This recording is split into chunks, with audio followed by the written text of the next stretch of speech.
feels like those two states may have swum away despite their hopes there. And outright confident in Arizona, Terry, which would be a big story of this election, as you know, even though the Trump campaign is still holding out hope that some of those several 100,000 ballots in Arizona still being counted could tip the scales for them. But all signs indicate Joe Biden this afternoon is going to come out, exude confidence. His website, like you showed at the top of the show, Keep the Faith.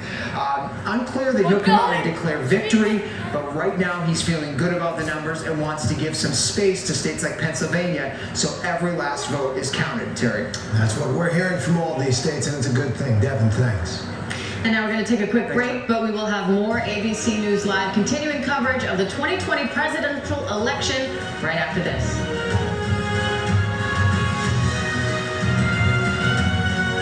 Election. Oh, look at this news live. Hey, last time, guys. Made it through. Change is difficult, but this is my home. This is where I want to be. I'm not that down. I'm not going to bail myself.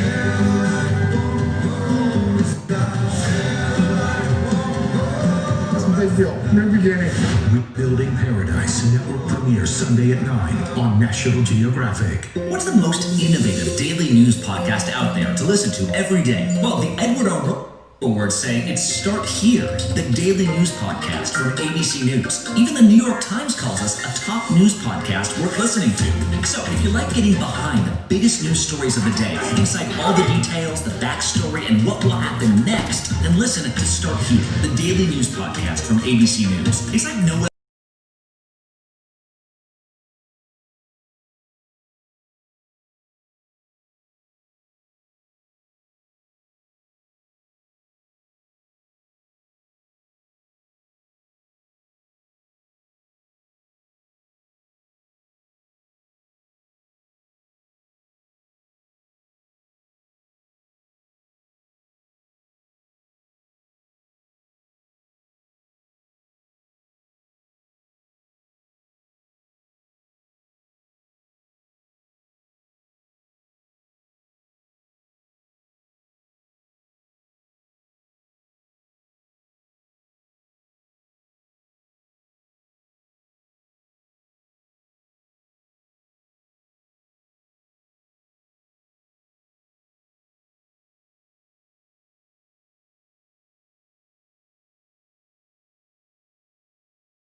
Here, looking live at the Capitol as we continue to track this historic race for the White House. Millions of votes are still outstanding, including in Pennsylvania. We're taking a live look at a polling place now in Philadelphia, where some of those votes are still being counted. ABC's Kira Phillips joins us now for more. Kira, what's the latest? Let's break this down.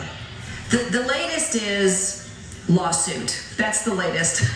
But could we expect anything less? Look, President Donald J. Trump does not like to lose. He never likes to lose. And even before we got to this day, he said he was going to bring the lawyers without even knowing if he was up or down, winning or losing. He was bringing his lawyers because that's what Donald Trump does. And at 2:22 in the morning, the president, as you know, declared victory. The exact quote was, "We were getting ready to win this election. Frankly, we did win this election." Well, no, he didn't. And now we are seeing the fight that we expected because he said he was going to fight no matter what. That's how Trump rolls. Quite the opposite for Joe Biden. He said he's not going to declare victory. So what is he going to do? He's launching a fight fund now. Why? Because of the lawsuits that Trump is now following up on. Trump tweeting today. We haven't heard from him yet, but we have heard from him via Twitter. No surprise. He said, how come every time they count mail-in ballot dumps, they are so devastating in their percentage and power of destruction? He also tweeted today, they are finding Biden votes all over the place in Pennsylvania, Wisconsin, and Michigan. So bad for our country. However, on the press call that they they had this morning that we listened into, the morning call with the Trump campaign. The campaign did not provide any evidence. I took notes here throughout that call, even an attempt to explain what the basis was they had for claiming ballots were illegally cast, and took no questions either. When members of the press wanted to ask questions specifically about that, they did not take those questions. So here's where we stand. The Biden campaign now coming forward.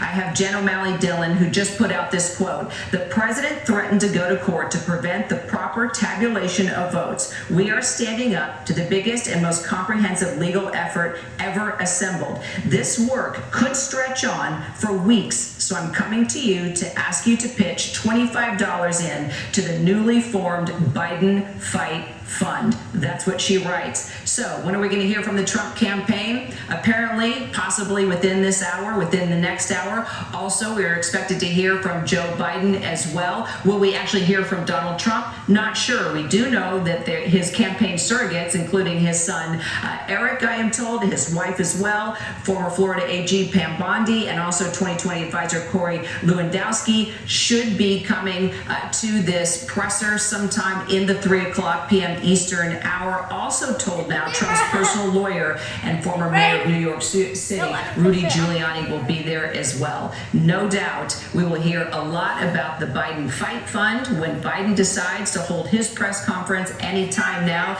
and then also Trump's surrogates. Who knows? Maybe Trump will show up. We don't know. They also will be talking about these lawsuits we've been hearing so much about. A lot to follow, a lot to happen, no end in sight, and we still don't have a president, a newly elected president, shall I say, to this point. It just gets more interesting, Terry and Diane.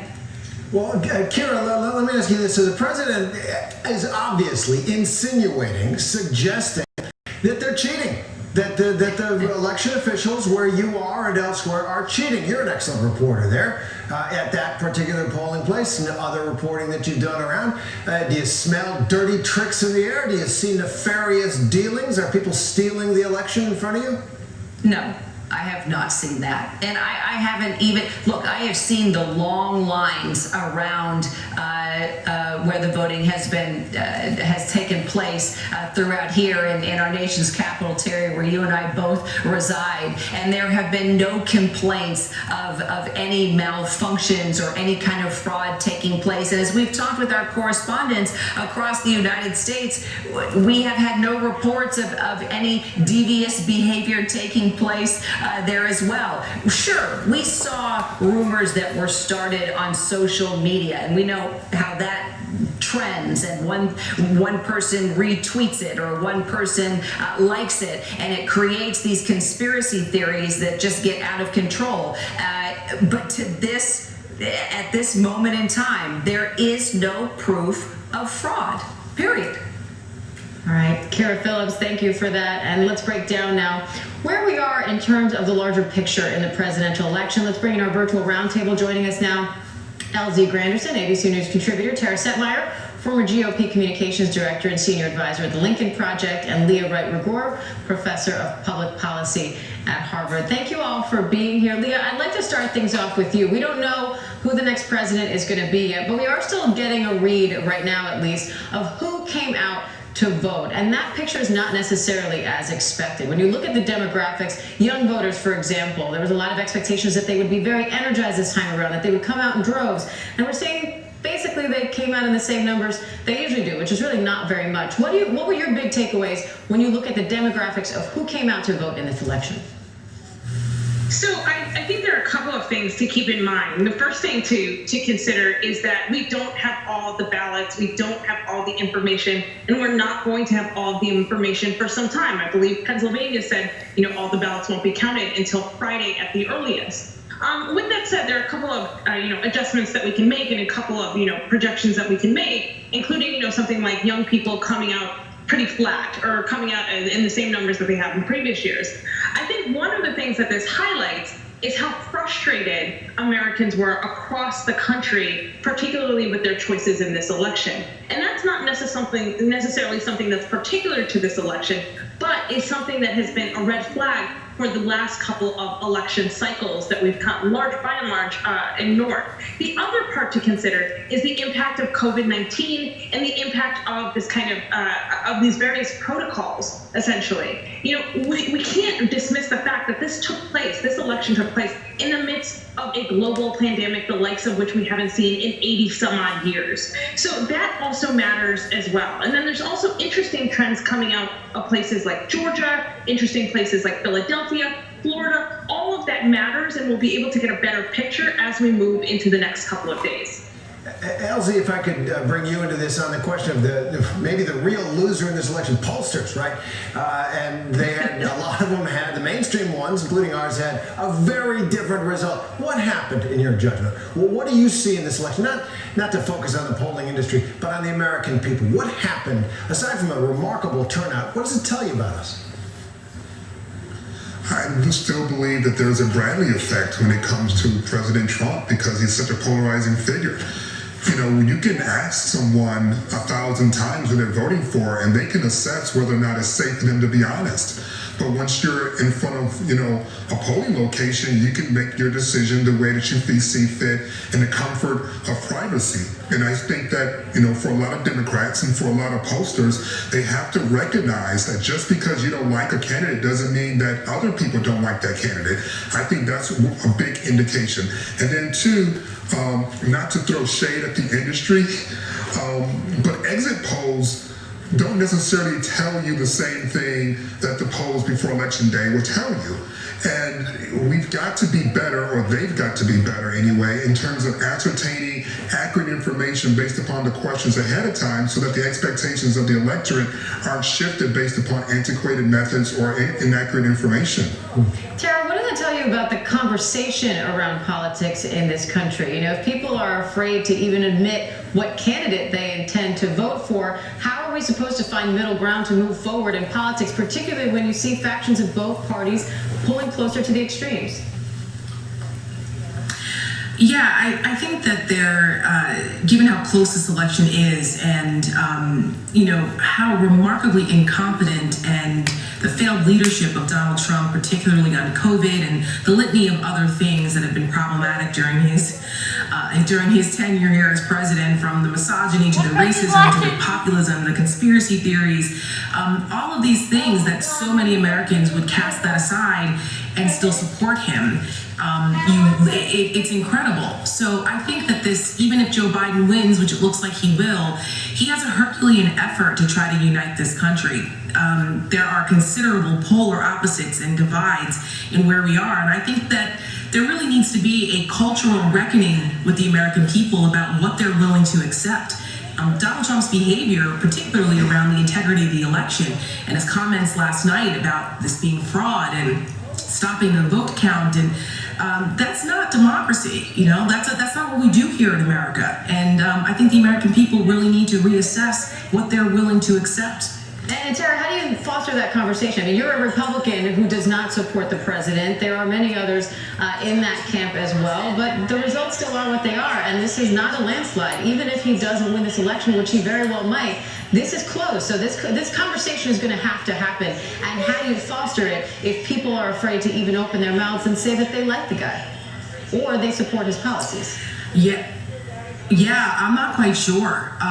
This is, you know, I was hoping that Trumpism would be repudiated in his loss, that it wouldn't be this close for this exact reason, so that we could start to have these conversations once the threat of Trumpism was repudiated.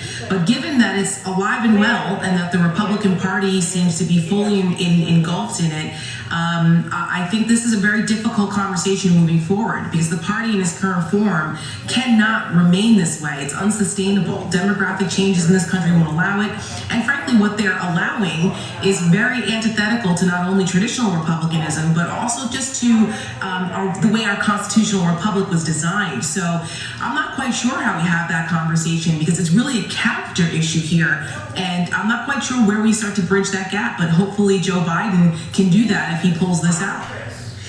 And let me ask you, Leah Redberger, we've been talking about the rising demographic in America that for years we've said would carry the Democratic Party to victory, and that really hasn't hasn't come to pass. A little bit maybe Arizona suggests that this year, but really, if you look at what the exit polls are saying, and we're all a little bit down here, but really, Donald Trump outperformed himself in all of the demographics. White women, black men, black women, Latinos, except for white men. Joe Biden did better with white men. What's happening to that rising demographic? It seems to be diversifying its political interests. So a couple of things. One, we know that exit polling is all over the place right now. So AP VoterCast, for example, has very different outcomes than the New York Times and other exit polling institutions. So I would really caution us to think about what these actually mean and not read too much into what we're seeing in the moment. We should have better data in the coming days. With that being said, one of the things that we know is that demographics isn't destiny, and that the Republican Party at this moment has essentially figured out a way in which to siphon off votes from these various kind of groups, these different demographic groups, in such a way that it comes together with this overwhelming white vote to produce, enough to win elections in significant states. But at the same time, I want to, again, caution us, because what we're seeing right now, particularly as more votes come in, is that in areas like Georgia, right, in areas like Michigan, that it's African Americans and it's Latinos, despite what you may be seeing in, say, Florida, that it's African American and Latinos, it's Asian voters that are proving to be the difference in these swing states in ways that are really important. So it's reinforcing Democratic coalitions, even though they may be fragile coalitions. And LZ, your home state of Arizona is one of several still up for grabs that could still decide this thing. What are you watching closely for the next few hours? Well, there are a few things. I do live in Maricopa County, which is the epicenter right now in terms of how Arizona is going to play out. I would say first, the media and certainly Democrats need to get rid of this notion of Trumpism. Yes, Donald Trump is the mouthpiece right now, but the things that he is saying and what he's banking on in terms of getting reelected are topics and issues that have been around for decades and decades. This isn't a one-off. He's not an outlier. He's just taking advantage of the gap that has always been there. So this notion of Trumpism, I think, really does a discredit in terms of really explaining this dynamic that we're witnessing. And when it comes to Arizona, I think the thing that's fascinating is that there are three elements to this election that I don't believe are being talked about enough. Number one is the endorsement of Cindy McCain, the widow of the great, obviously, John McCain. She decided to come out and speak against Donald Trump in Arizona. She endorsed Joe Biden, and I think if that didn't lead to more votes towards Vice President Biden, it certainly suppressed some Democratic votes, some Republican votes who are very strong military out here in Arizona. Number two, Mark Kelly. Obviously, we know about Gabby Gifford and the tragedy there. Still very popular figures in Arizona. That helped Joe Biden. And number three, which you may find somewhat humorous, but marijuana was on the ballot this year in Arizona, and it received more votes than Joe Biden. It received more votes than Kelly. So there are issues out here that Arizonans treat as truly independent. And, I could hear you laughing, Terry, but I promise you that had that vote been held maybe during the midterm election, not a general election, you may see a different result out here in terms of who's for president. So I do believe the issue of marijuana, making it legal in Arizona, certainly helped Joe Biden, who has been very open in saying that he would support lifting that from the federal list in terms of banned substances. That helped him a great deal. Those three things, in combination to obviously the policy discussion and the racism of Trump, etc., certainly helped Joe Biden capture Arizona here. But I'm not quite willing to say that it's a blue state just now. I just think that it was perfect timing because of the marijuana bill. All right, I was laughing with you there, Elsie. But let me put it this way: as someone who also lives in Los Angeles, I'm quite happy to hear that passed. There we go. So, TMI. Tara, let me ask you. So now we face, let's assume for a moment that as things are going, they will remain. In other words, that Joe Biden, who looks like he has a better chance at this point, before all the votes are counted, let's just assume for a moment that we have a President Biden. We have a divided government again, and a divided country. What can get done for the American people in that Washington with Joe Biden in the White House instead of Donald Trump? What do you think? Well, given that Joe Biden has long-standing relationships with many of the senators who are still there, I'm hoping that he'll be able to massage those relationships and get back to governing. This will be up to Mitch McConnell. He's been an obstructionist, unfortunately, up until this point, but Republicans, I don't think, want to go through what they went through with Donald Trump at the helm, and they would like to actually see some things get done. Healthcare needs to get done, infrastructure, we'll see what they can do, but I'm not holding my breath. When you have divided government like this, it makes it very difficult to get a domestic policy agenda through, and a lot of democratic institutions and norms need to be restored, and hopefully Joe Biden will be able to do that, from the Department of Justice to the DOD to the CDC, and the number one thing is getting COVID under control and having a plan to help heal this nation and get the economy back on track. So that should be priority number one. And Leah, I know we keep hitting on demographics, but I just want to ask you one more, because one big one that stuck out in that realm was the way President Trump performed in Florida. He seemed to do really well, particularly with Latinos in South Florida, with a lot of the messaging being around socialism, and he won that state pretty early on. But what does that say in terms of the Democratic Party, where you're hearing more of the party reflecting that message? Does that mean they're vulnerable in the future with this community if they don't somehow change their messaging? So I think there have been a lot of people within the Democratic Party or who are Democratic Party adjacent who've been sounding the alarm about Latino voters for more than a year, for 2-3 years actually, who've been saying this is on the horizon, this is coming. In part because there's not really an understanding of Latino voters, whether it be breakdown because of national origin, whether it be their Catholicism and religion, whether it be have their feelings and their ideas on socialism.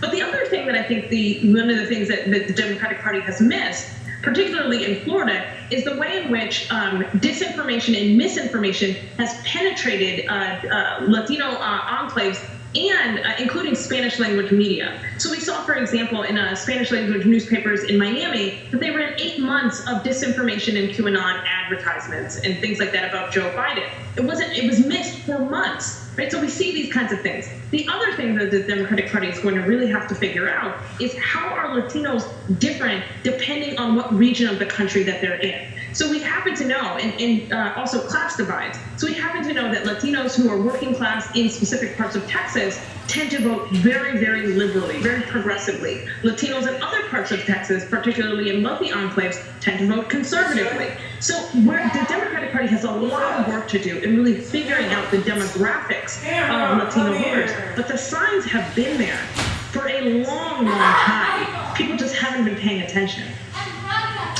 All right, Leah Raper, Terrence Edmeyer, and LZ Granderson, thanks very much for that. And we'll be right back after the break.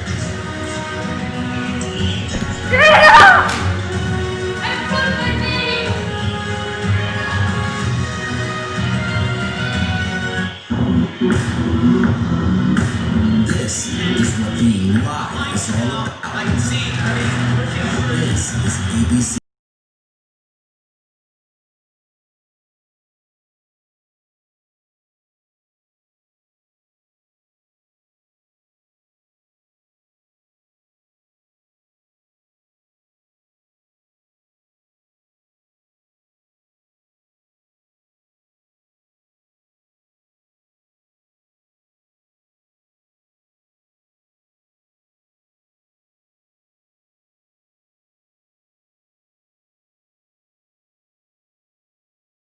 You.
Harrisburg, Pennsylvania. Trevor, so what is happening there now? They made much progress since we last talked to them. Well, just generally, what's the feeling among the election officials? They are really under the world's microscope right now. How are they holding up? Well, they're holding up okay, all things considered. I think they're certainly aware of the fact that everyone is watching their every move, and it can feel a little bit right now, like Diane said, of being counted vote by vote, like we are watching that counter tick up in real time. Now, since we last spoke, the vote total has gone up to about 82%. Joe Biden continues to chip away just a little bit at Donald Trump's lead. Now it's down to about 6.5% or 7%, and every time a new chunk of votes is released, that lead seems to dwindle about 20 or 30,000 votes. But President Trump is still winning by north of 400,000 votes right now. However, there have been some new developments from the Trump campaign as they are attacking this voting count process here in Pennsylvania. They have filed 2 new lawsuits here on top of lawsuits that they previously joined. So you're probably aware, Terry, they had already joined a lawsuit trying to get mail-in ballots that were received after Election Day to be thrown out. They say the state Supreme Court allowed those ballots, and they don't think the state Supreme Court can make that decision. They say the state legislature has to do that, so they want those ballots thrown out. But now these 2 new lawsuits that they filed appear to have conflicting goals. One of them is that they say that the Secretary of State has allowed first-time voters to provide identification after the deadline. They say that that is slowing the vote count maybe by days, and Americans and Pennsylvanians need to get the results as soon as possible, so they want those to be thrown out. At the same time, they filed this separate lawsuit saying that they are being prevented, their Republican poll watchers are being kept 25 feet away from the people who are counting the ballots, and they say they cannot make sure that this process is above board. So they're calling for the vote count to be halted immediately until this lawsuit is seen and they can have their poll watchers much closer to make sure that the integrity is maintained. So those appear to be 2 conflicting goals from the Trump campaign, which had said from the beginning, basically from election night, they were going to be ready with their lawyers and trying to chip away at these things however they could. I also do want to mention, first of all, correcting myself from earlier, I mistakenly referred to Governor Tom Wolf here as a Republican. He is a Democrat. But earlier, long before this election, Governor Wolf and his administration actually tried to address the problem that we're seeing right now, which is the fact that Pennsylvania would not start counting all these mail-in votes until late on election day. They wanted to change that and start counting it early, and the Republican-led state legislature shut that down. So if you are upset at the fact that Pennsylvania did not start counting the ballots until late, you could direct some of that ire, at least, at the fact that the Republicans here did not allow it to happen. Now they got to count the way they have to, although there's a good rule of thumb. The candidate that wants to stop a count probably isn't winning. Trevor Alton, Harrisburg, thanks very much. And now let's go to ABC News political director Rick Klein for more on this.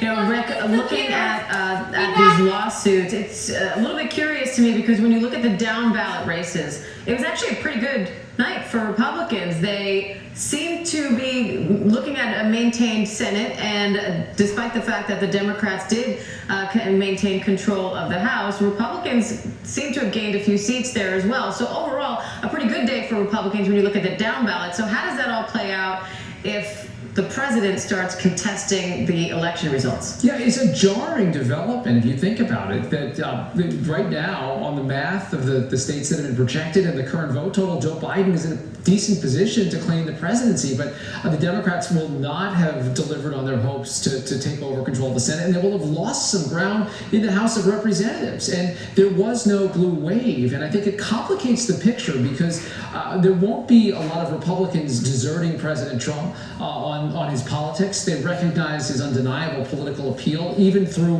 what might end up being an unsuccessful campaign. And I think it adds to a volatile environment for a President-elect Joe Biden. If he is indeed elected President of the United States, he takes over at a time where, yes, the Republicans will be in control of the Senate. He will have a narrow House majority and an utter bitter divide around the country. So many states so closely divided. Vice President Biden in so many ways presents himself as an antidote to that, but I'm not clear that people want to listen to that very message at this moment. Take us through where we are right now in terms of each candidate's path to victory. Sure, yeah. The map as it stands right now is very favorable to Vice President Biden. He has already won in Michigan, in Wisconsin. Right now he's leading in the count in Michigan.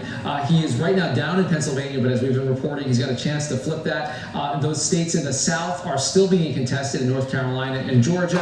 And Nevada and Arizona, he has been leading. So if you just took a snapshot now and said, okay, this is where it stands right at this moment, and in a way, if President Trump got his wish and just froze voting nationwide, you'd have Vice President Biden with 270 electoral votes. That does not include Pennsylvania. It does not include Georgia or North Carolina. So that's what gives him still at this moment a couple of additional paths to the presidency. Right now, the Biden campaign remains confident about the vote count out west in Arizona and Nevada.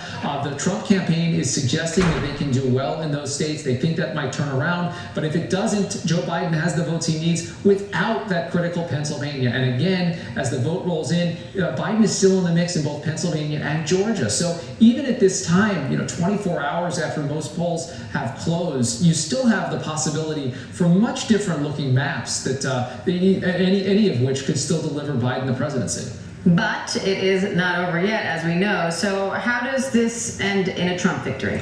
Well, a couple of thoughts on this. One is the Pennsylvania numbers really can't materialize for Biden. Trump needs to hold on there.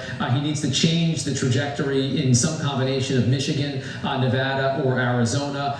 He's already threatening a recount in Wisconsin, although down 20,000 votes is very unlikely that's going to turn things around. And we're seeing a flurry of legal actions. Now, none of the actions so far, to my reading, do anything to substantially change the vote itself. We're talking about procedural issues like watching the vote in Pennsylvania. There is something about votes that are received after Election Day, but we're not going to know that count anyway. So it's possible that crop of votes doesn't matter. So right now, we just haven't seen any kind of credible allegation from the Trump campaign that would substantially change the vote count itself. If they find problems and they find issues, I'm sure they're going to elevate it. But I expect if there is a path, if they get through the day, say tomorrow or Friday, and start to see an opportunity, I do expect you're going to see legal efforts in multiple states. But if you see a bunch of states that have margins of 20,000 or more, as is the margin in Wisconsin,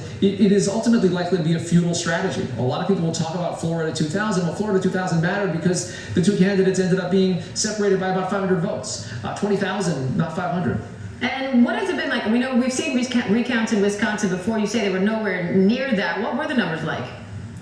The last time that we had a recount in Wisconsin was just 4 years ago. Jill Stein, the Green Party candidate, decided to have a recount basically to make a political point. It ended up being extremely expensive for her campaign, north of $2.5 million, and it delivered a whopping 161 votes to President Trump.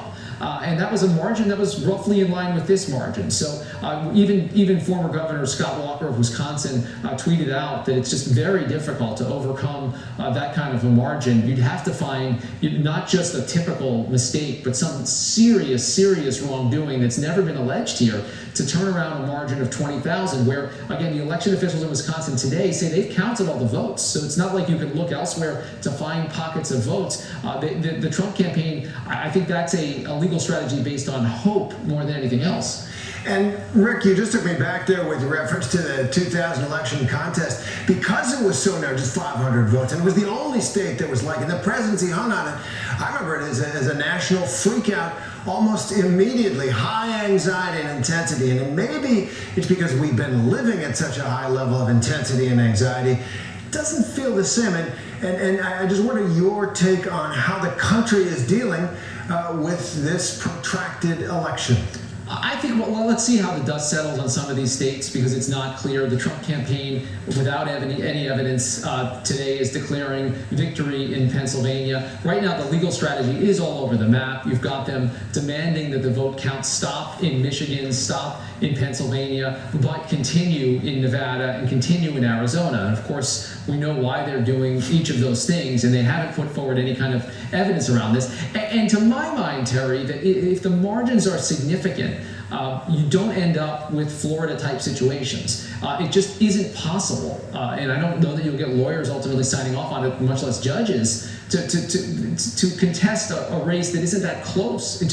You'd have to find something that just hasn't been presented yet. And for all that's gone on in this country, thank God Almighty, yesterday was a relatively peaceful and calm day. There were so many opportunities for things to go sideways, and it just didn't happen. And it was refreshing to see.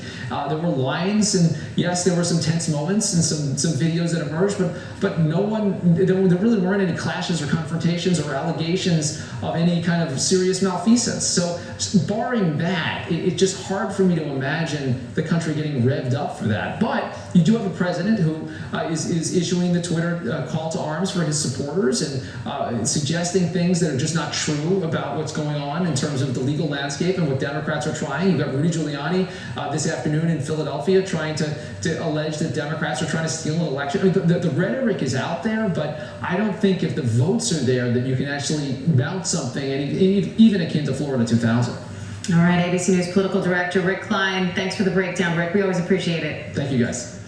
Wednesday afternoon, and still no winner in the race for the White House. We will be back with analysis just after this.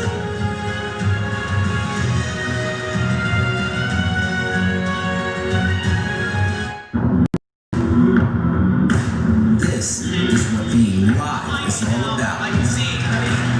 This is ABC News Live. Your 24/7 streaming news source, ABC News. Imagine breaking news, live events, as they happen, streaming live, non-stop, straight to you. Imagine instant, incredible access to the most compelling live video.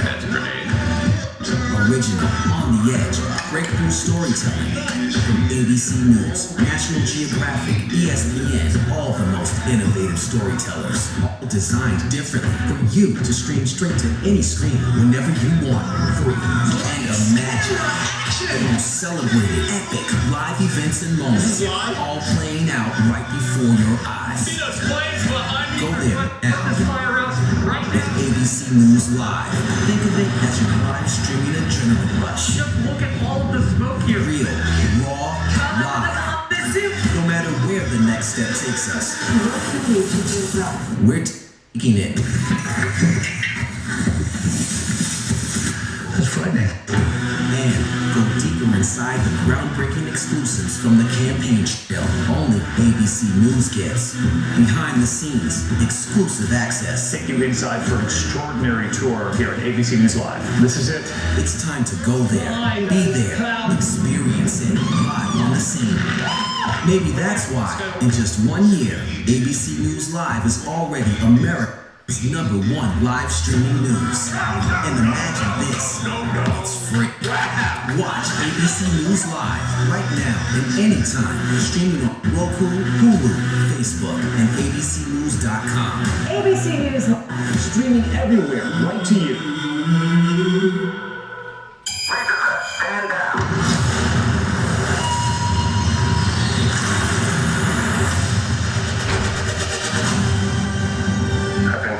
To bring this one back to its kind. If I can locate other Mandalorians, they can guide me. This is no place for a child. Wherever I go, he goes. The Mandalorian, new season now streaming only on Disney+. I know what happened, and I'm not guilty. Why the fascination with criminal trials? Figure out what's really out there. She revealed she had murdered his family. I know in my heart they did this. It's the time of suspicion. The ending's really tough. You don't know when the truth is going to be difficult to find unless you try to find it.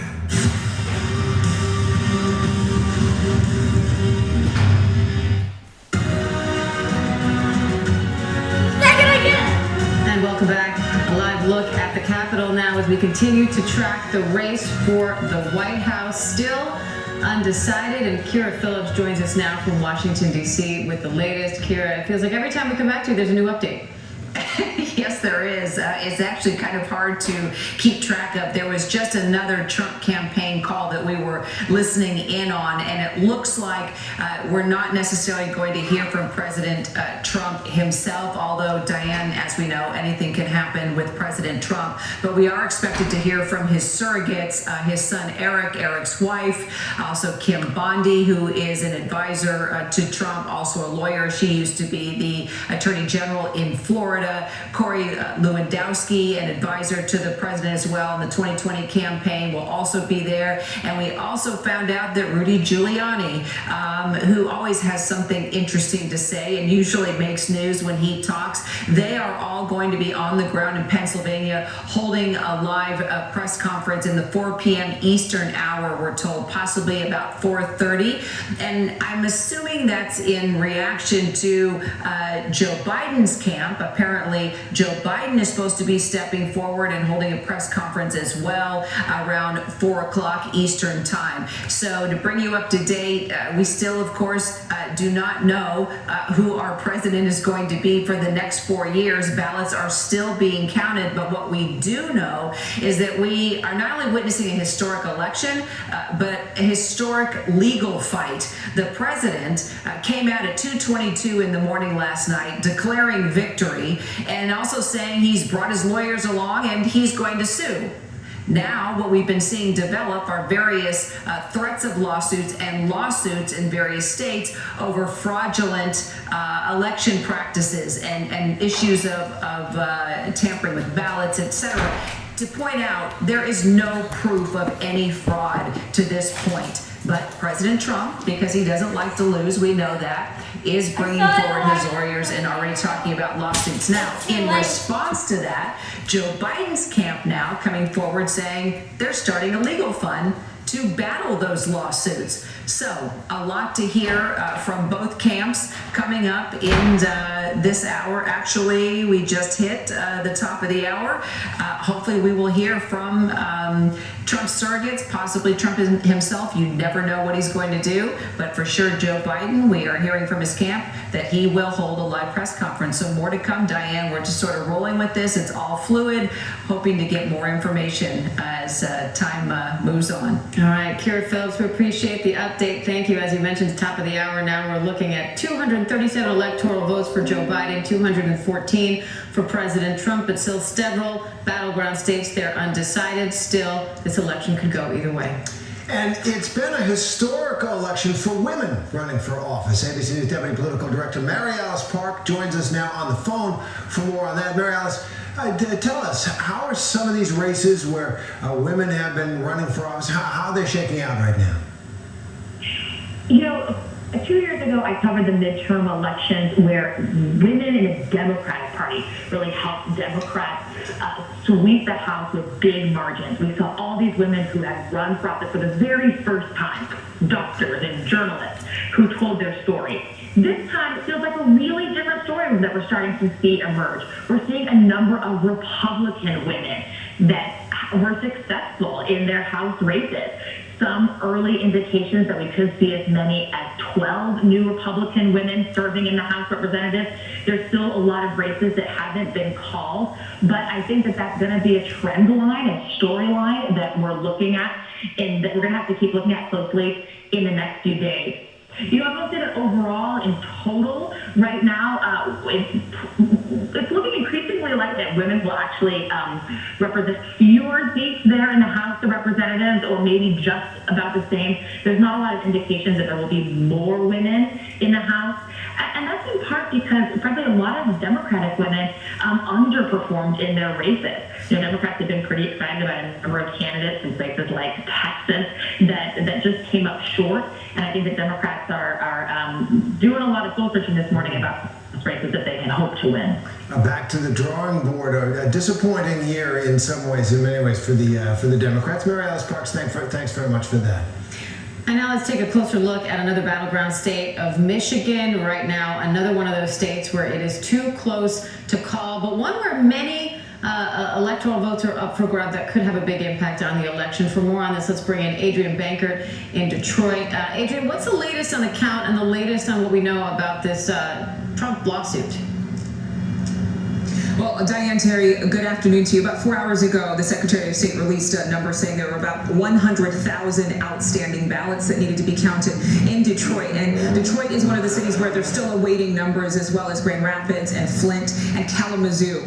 Later in the afternoon, and actually a little bit earlier ago, she was mentioning that we should see a tabulation of Detroit ballot counts complete by 6 this evening. So that's just a couple of hours from now, saying the department mailed out 190,000 absentee ballots and only 178,000 were returned. And so we're awaiting all of these different details from all these different cities. It's been such a tight race. You know we're here along with our Juju Chang because this is one of the very, very crucial states for Trump or Biden to win. Now, speaking to that lawsuit, the Trump campaign actually released a statement earlier today saying that they were filing a lawsuit, and here's why. They're saying that the race in the state remains extremely tight, as we always knew it would be. President Trump's campaign has not been provided with meaningful access to numerous counting locations to observe the opening of ballots and the counting process as guaranteed by Michigan law. So they are actually filing this lawsuit saying that they have not been given due access, and they're demanding to actually review the ballots that have already been counted and opened. So we have yet to see what's going to happen here. In fact, Michigan saying that they didn't even know about this lawsuit. They found out about it in the press, but saying that they will be counting every single ballot, that things are being done in the correct fashion. So much to look forward to for this evening. It's going to be a long night. Terry, Diane? So much to look forward to. I love the expression on your face, Adrian, as you say that. But do we have any idea of when we might get these final votes counted? Well, they were talking about that 6 p.m. for Detroit. Again, such a big city and such an important city here, as well as Flint, Kalamazoo, Grand Rapids. So within the next 24 hours, we're expected to know who wins Michigan, and that will definitely impact this race. Guys. Good luck to you, my friend. I hope you get some rest. I know it has been a busy day for you. Thanks, Adrian. And we're going to take a quick break, but we will have more of our continuing coverage of the 2020 election presidential race coming up after this. Election 2020 on ABC News Live continues in a moment. Cell phone repair. Did you know Liberty Mutual customizes your car insurance so you only pay for what you need? Just get a quote at libertymutual.com. Really? Let me check that out. Oh yeah. I think I might get a quote. Not again.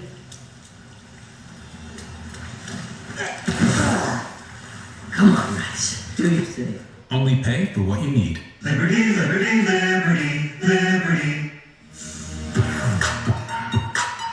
Love getting prices that are lower than low on food that's fresher than fresh? With the Fry's app, you can get personalized coupons on top of weekly sales and rewards like fuel points, all for prices that are lower than the everyday low. So go ahead, get lower than low. Fry's, fresh for everyone. Cell phone repair. Did you know Liberty Mutual customizes your car insurance so you only pay for what you need? Just get a quote at libertymutual.com. Really? Let me check that out. Oh yeah. I think I might get a quote. Not again.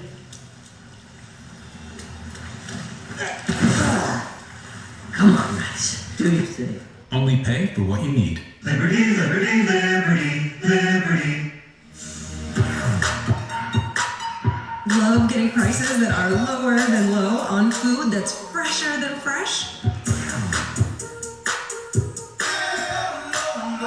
With the Fry's app, you can get personalized coupons on top of weekly sales and rewards like fuel points, all for prices that are lower than the everyday low. So go ahead, get low. Fry's, fresh for everyone.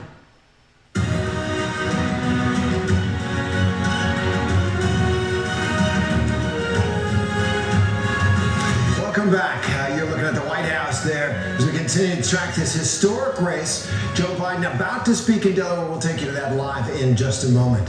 And Diane, it has been quite a day. It's not over yet. I know it's been an especially long one for you, Terry, but something stuck out to me when we were talking to Rick Klein a little bit earlier. He was saying, despite this unprecedented election, so much early voting, we're doing this all during a pandemic and so on, and so much anticipated, angst, anxiety, and security, still overall a smooth process is what we're hearing from the precincts, and we're going to go into our special report right now. In the Midwest, and then of course Georgia and North Carolina as well. I want to go to Mary Bruce. We're about to hear from Vice President Biden now for the second time. He spoke last night. What do we expect to hear from him in just a few minutes? We are told, George, that he is going to be upbeat, and that is because his team is feeling increasingly confident. They have made very clear as the hours have passed today that they believe that Joe Biden will be the next president of the United States, and that is because in many of these still outstanding states, especially that critical blue wall that Donald Trump won in 2016, they feel that they are ahead by a margin which Donald Trump simply cannot make up at this point. They are very confident that they are winning in Michigan, Wisconsin, Pennsylvania, and Nevada, and also Arizona, George. And so Joe Biden is likely to come out here right now and make comments to that effect. The question is whether or not he's going to declare victory, which is something that he has stopped short of doing so far. I also suspect that he will continue to urge patience with this process and continue to commit to fighting to make sure that every single vote is counted, George. Here comes former Vice President Biden right now. Let's listen in.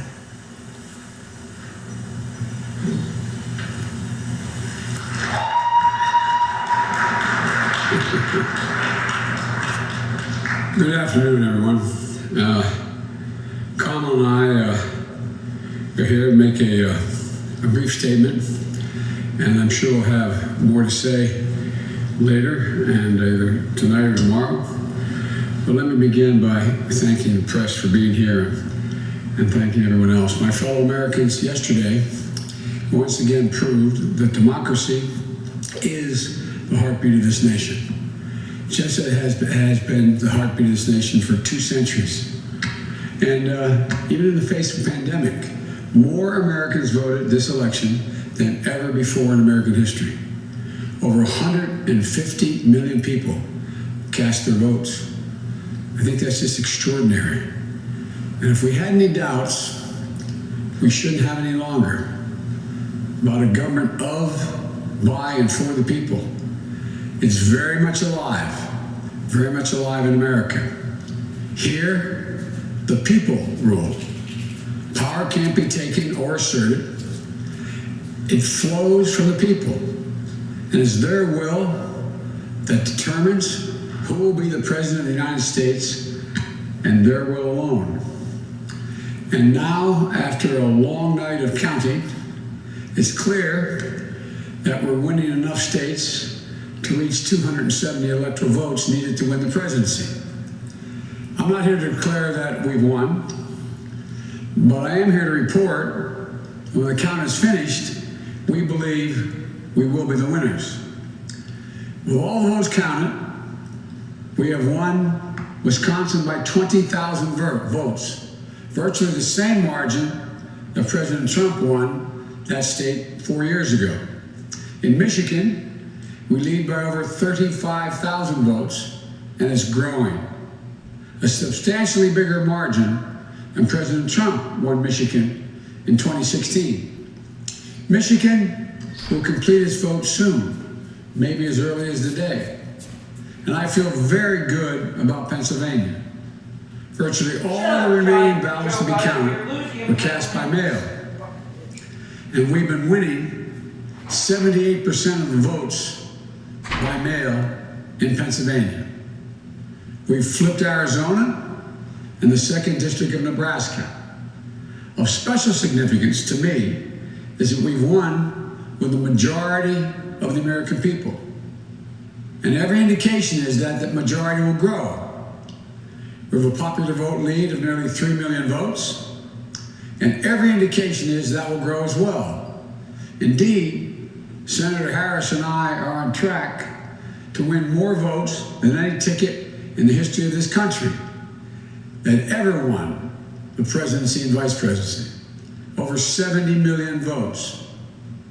I'm very proud of our campaign.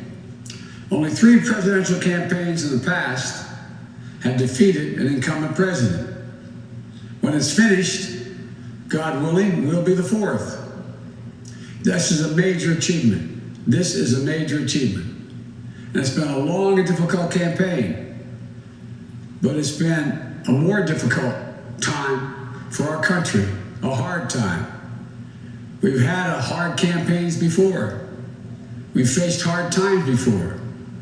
So once this election is finalized and behind us, it'll be time for us to do what we've always done as Americans, to put the harsh rhetoric of the campaign behind us, to lower the temperature, to see each other again, to listen to one another, to hear each other again, and respect and care for one another, to unite, to heal, to come together as a nation. I know this won't be easy. I'm not naive, neither of us are. I know how deep and hard the opposing views are in our country on so many things. But I also know this as well. To make progress, we have to stop treating our opponents as enemies. We are not enemies. What brings us together as Americans is so much stronger than anything that can tear us apart. So let me be clear. We are campaigning as Democrats, but I will govern as an American president. The presidency itself is not a partisan institution. It's the one office in this nation that represents everyone. And it demands a duty of care for all Americans. That is precisely what I will do. I will work as hard for those who didn't vote for me as I will for those who did vote for me. Now, every vote must be counted. No one's going to take our democracy away from us. Not now, not ever. America's come too far. America's fought too many battles. America's endured too much to ever let that happen. We, the people, will not be silenced. We, the people, will not be bullied. We, the people, will not surrender. My friends, I'm confident we'll emerge victorious. Read!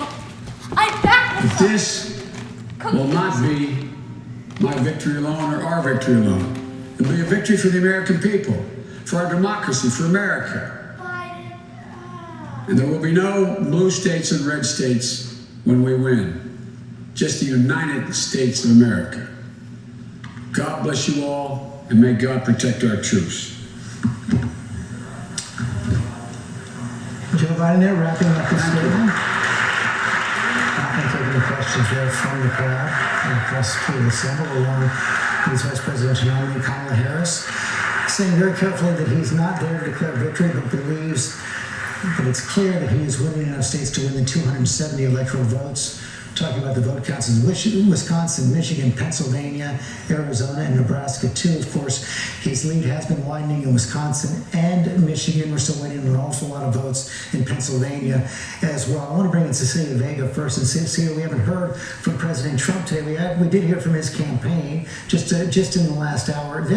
They're disputing very heavily the idea that Joe Biden will win in Pennsylvania, and they still believe they can win the state of Arizona. Yeah, because these are two states they need to win on their map, George, and we just got word from the campaign that they are now filing a lawsuit on the case there in Pennsylvania, the count there in Pennsylvania, asking for the vote counting to be temporarily halted. They say until all counting is done, and what they're saying is an above board and by the law. They're also, listen to this, prematurely declaring victory there. We are expected to hear from a press conference from the president's personal attorney, Rudy Giuliani, and some family members of the campaign from Pennsylvania. But look, George, we've been saying this all along since early this morning in the middle of the night that the president is not the one who gets to declare victory. That is not the way it works. The president doesn't get to stop vote counting by a simple lawsuit like this. These are votes that are legally need to be counted. This is the way the American democratic systems work.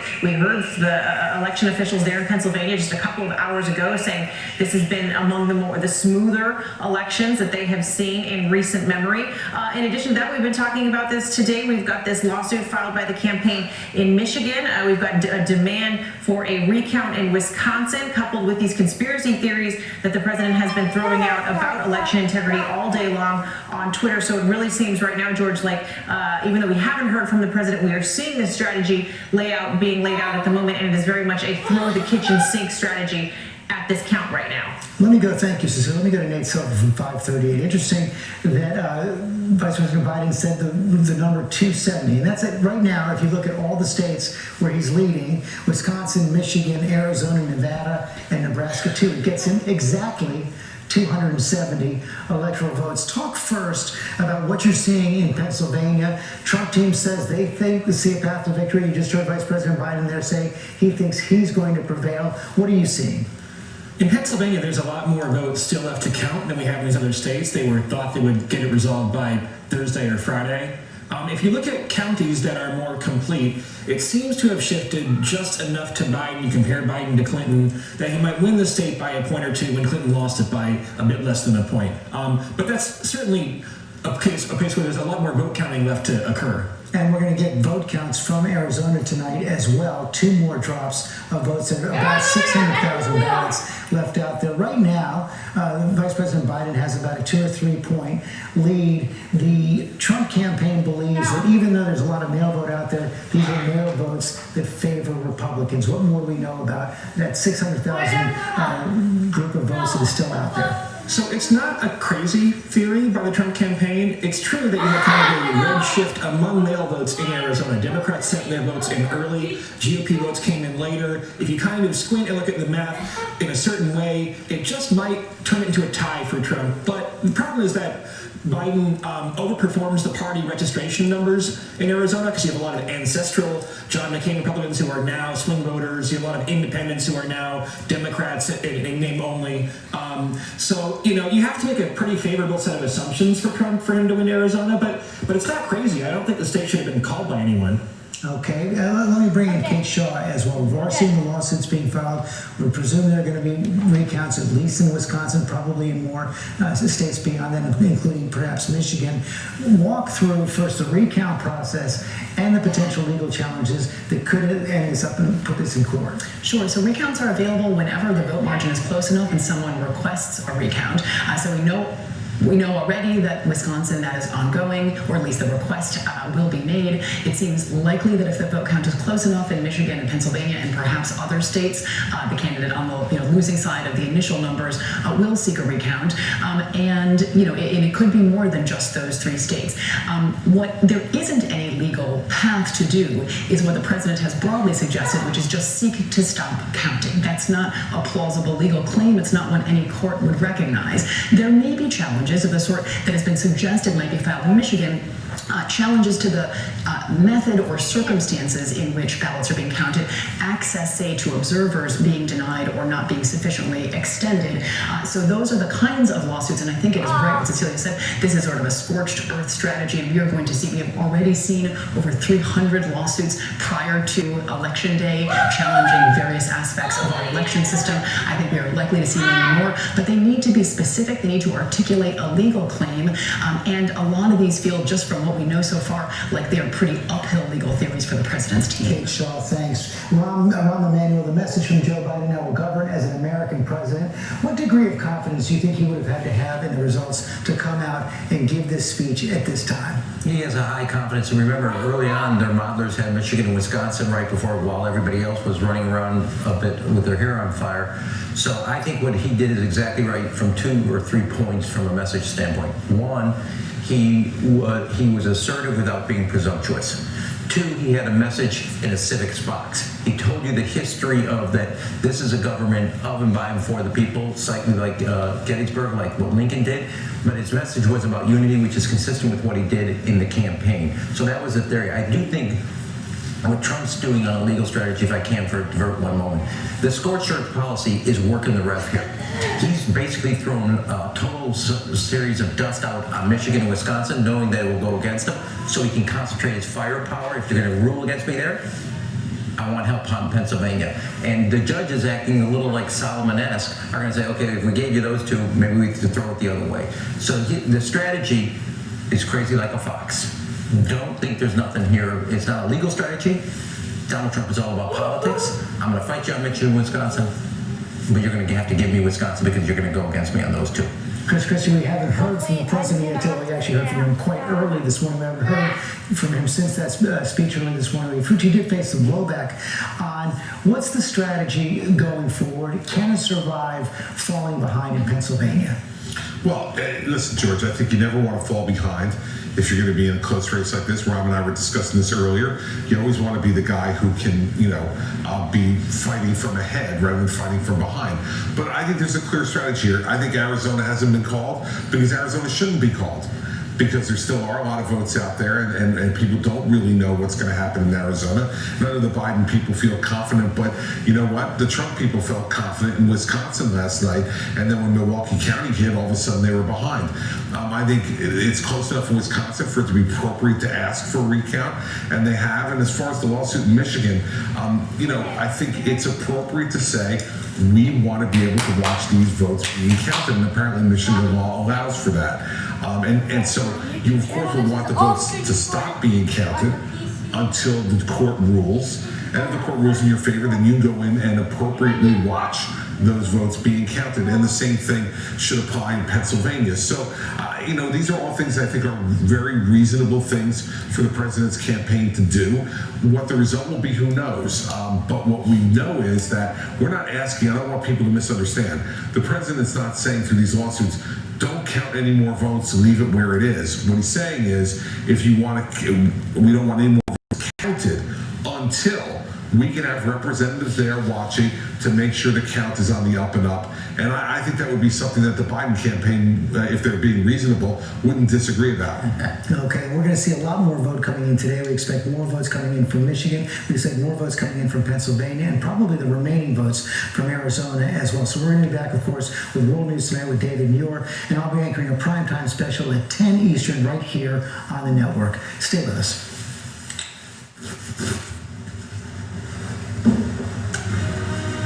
Taking a live look at the Capitol now as we continue this count in this 2020 election. We just heard a few minutes ago from former Vice President Joe Biden explicitly saying he is not declaring victory, but he says when the votes are counted, we, meaning him and his running mate, Senator Kamala Harris, think that they will show that we won. And that is the position of the Biden campaign, is that in contrast to Donald Trump, he's not suing anybody to stop the count. He says when the count is completed, as they are taking it, he will win, as you say. And that is the map right now. It's not done. It's not over. They're still counting votes, and as you can see, ABC News on the conservative side, and properly so, given what we've seen in polling and that kind of analysis over the past couple of cycles. There is still vote out enough in Nevada and Arizona and these other states to give Donald Trump the presidency again. It's not likely, given what they're looking at, but we're not going to count it yet. That's right. And ABC News political director Rick Klein has been keeping track of all of it for us. Rick, what did you make from Biden's speech, particularly when you look at where the numbers are right now? Measured, calming. I think, especially given the bluster from President Trump in the last 24 hours or so, the tone that he's trying to strike is one of leadership and one that begins to look beyond this intense moment. You heard a lot from him right there about the ability to start to reach out to people, to calm the divisions. Maybe it's naive. That's the message, though, that he brought to the American people. And if he wins the presidency, that's the platform that he was very consistently running on from the beginning of his campaign. And look, I think the word from him and the word from his campaign is they're confident, but they're quietly confident. They will meet President Trump and his lawyers in court if need be. They like where they are in this position. But I'll tell you, in talking to that campaign over the last couple of days, They have been very upfront about their data, about their paths. It hasn't been threats, it hasn't been bluster. It's very straightforward.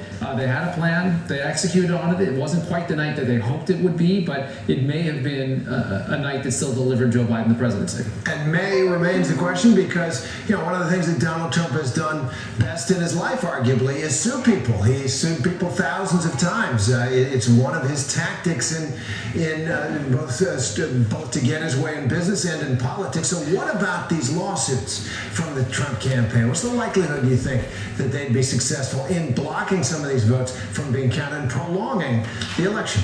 Yeah, Terry, there's two buckets so far that we've seen in the legal strategy. One is an attempt to block the voting in states like Michigan and Pennsylvania until there can be election monitors, people from the Trump campaign that can get close. That's difficult in the time of COVID, of course, and I think it reflects a strategy to try to freeze the vote count, particularly in Pennsylvania, where the president is leading right now, but there are a lot of places that are still going to report back that are supposed to be favorable to Biden. The other one is more targeted, and there may be others like it, but in Pennsylvania in particular, the Supreme Court a couple weeks ago declined to say one way or the other whether Pennsylvania would be able to receive ballots that were mailed on election day, but received up till as late as this Friday, and that's been a point of contention. The Trump campaign is jumping into that fight, trying to exclude any of those votes which they presume to be for Joe Biden. But that only really matters if the initial count that includes things that votes that were received up to election day favors Joe Biden, or favors President Trump in a way that the other votes could make a difference. So, in other words, if Joe Biden is winning anyway, the additional votes would probably just be gravy to add to that pile. So it doesn't seem to me. And I could be wrong about this, Terry, you're the legal expert, not me, but it doesn't seem to me like they're doing anything that would substantially change the vote count itself. The votes are going to be the votes, and barring some kind of a catastrophe or new revelation, evidence of which has not been presented, it doesn't look like they're going to be able to change the numbers. And we're giving these ballots that have been called into question, not specific ballots, but the general idea of them. The question isn't whether or not they should be counting ballots that were cast after the deadline on election day. They were cast before then. It's just a matter of when they were received. Can you explain that nuance? Yeah, sure. Look, states have different laws around these things. There are some states where you have to send in your absentee ballot or your early vote and have it received by election day. There's others that say, well, as long as you send it in or have it postmarked by election day, we can receive it up to a few days later. Now, Pennsylvania has never really had much of a history with early voting in the past. They changed their laws, they loosened it for COVID-19, and one of the things that lawmakers tried to do was to change that deadline, to let people send in a vote as late as election day and be received a few days later. And that's where the court fight began. The state Supreme Court ultimately allowed the late counting, and the Supreme Court, a deadlocked 4-4 Supreme Court before Amy Coney Barrett was on the court, said that that would be okay. But there was a warning attached to that, as we've reported on and Terry's reported on extensively, that they may revisit that. And so it's possible it goes back before the court, but it's not clear at this stage how many votes we're talking about here, whether they'd have the capacity to turn the election.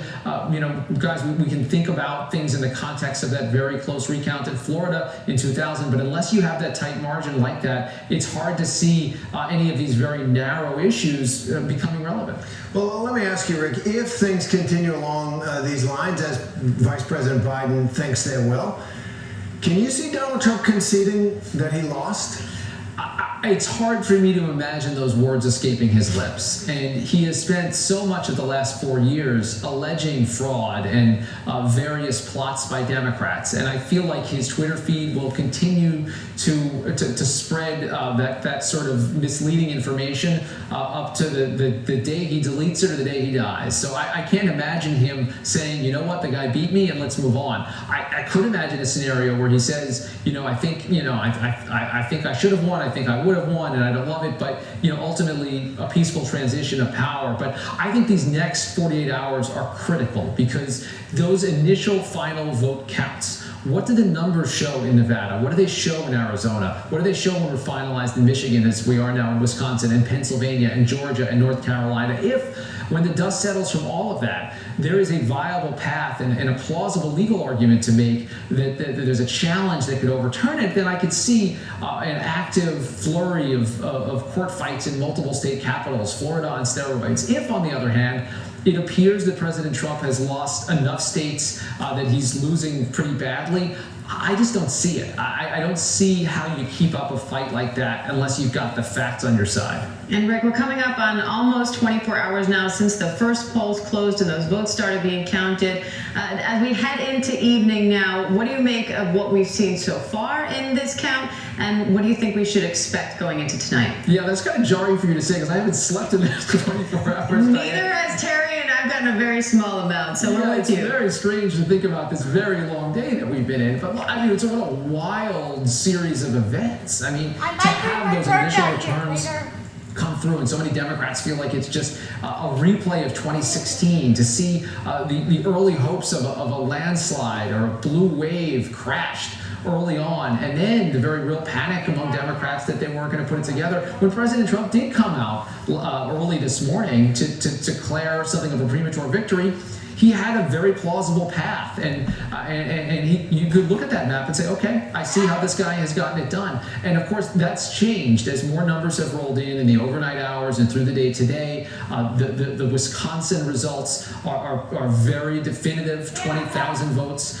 We've got probably 3 times that margin and counting in Michigan. The Pennsylvania vote, we're going to get a lot more tonight and into tomorrow. It's possible that Donald Trump clings on. It's possible that there's another wide margin that something similar happens there. So the range of possible outcomes has adjusted so crazily, and of course, all of it up against the context of really not matching the polling expectations coming into the night. There were several states, many states even, that ended up not being that close. The polling suggested would be much, otherwise the ones that were close that people thought would be absolute blowouts. So it's been quite a range of 24 hours or so.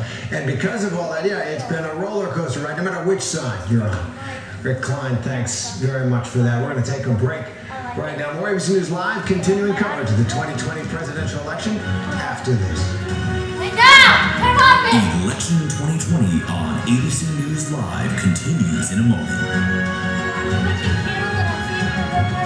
In times like these, the news making of it.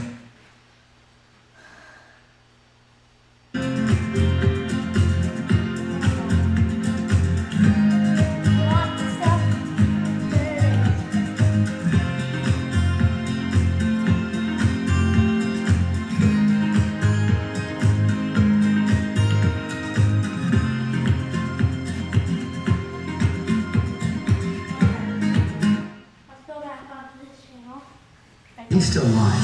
Yes.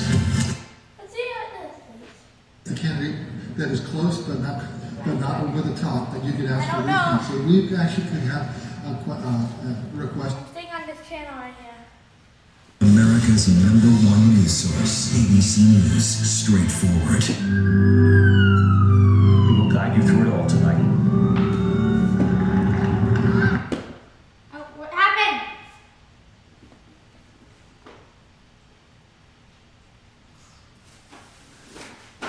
To all our patients, I want you to love to hold their hands.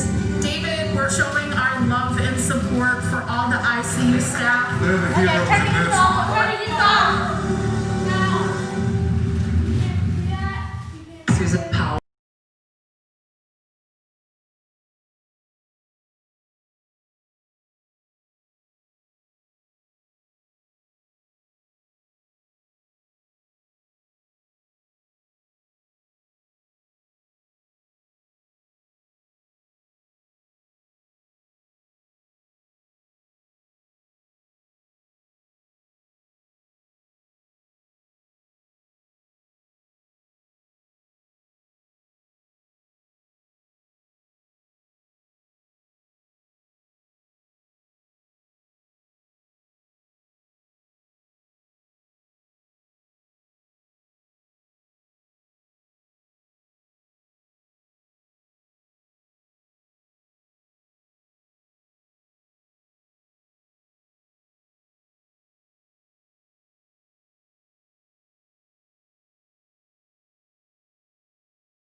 afternoon. We're coming back on the air right now because we're about to hear from former President Joe Biden in Wilmington, Delaware in just a minute. Let's give an update on where things stand right now.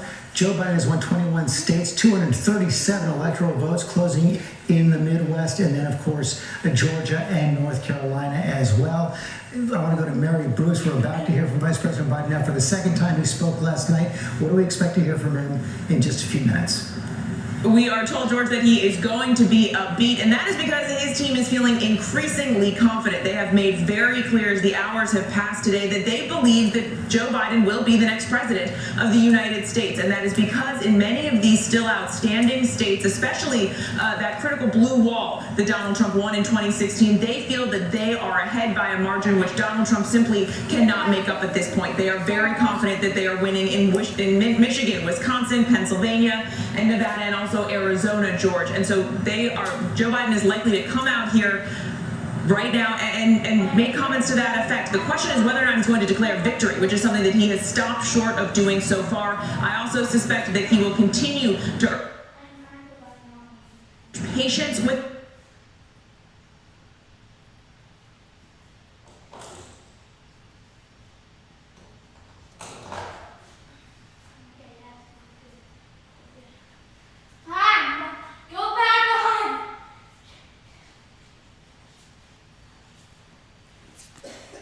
Donald Trump.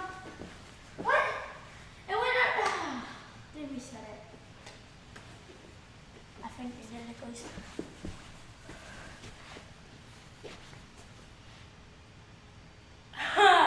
Come on! What? Stream is out. Stream is down. Stream is down.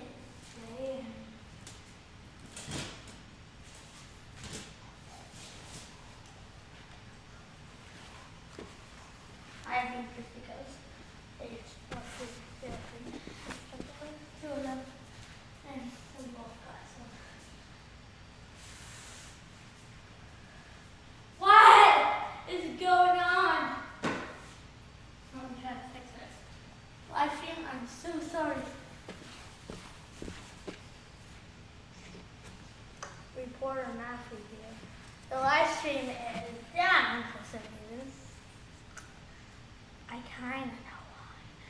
It's our internet. It's this live stream goes down a minute. I know what it is. It's our internet. I'll check our internet connection. No, it's showing you live.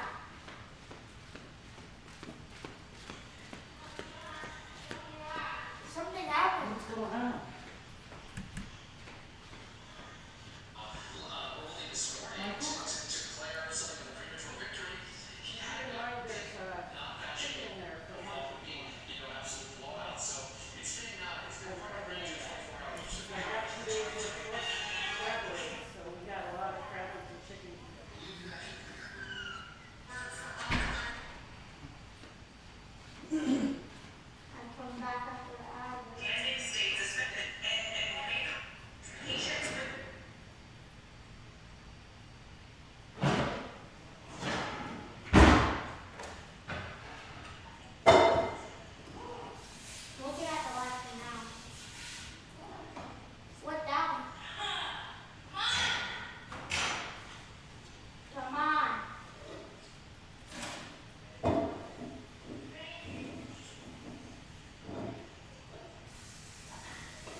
About 120,000 ballots appeared. Million votes. And every indication is that will grow as well. Indeed, Senator Harris and I are on track to win more votes than any ticket in the history of this country that ever won the presidency and vice presidency. Over 70 million votes. I'm very proud of our campaign. Only 3 presidential campaigns in the past had defeated an incumbent president. When it's finished, God willing, we'll be the 4th. This is a major achievement. This is a major achievement. And it's been a long and difficult campaign, but it's been a more difficult time for our country, a hard time. We've had hard campaigns before. We've faced hard times before. So once this election is finalized and behind us, it'll be time for us to do what we've always done as Americans. To put the harsh rhetoric of the campaign behind us, to lower the temperature, to see each other again, to listen to one another, to hear each other again.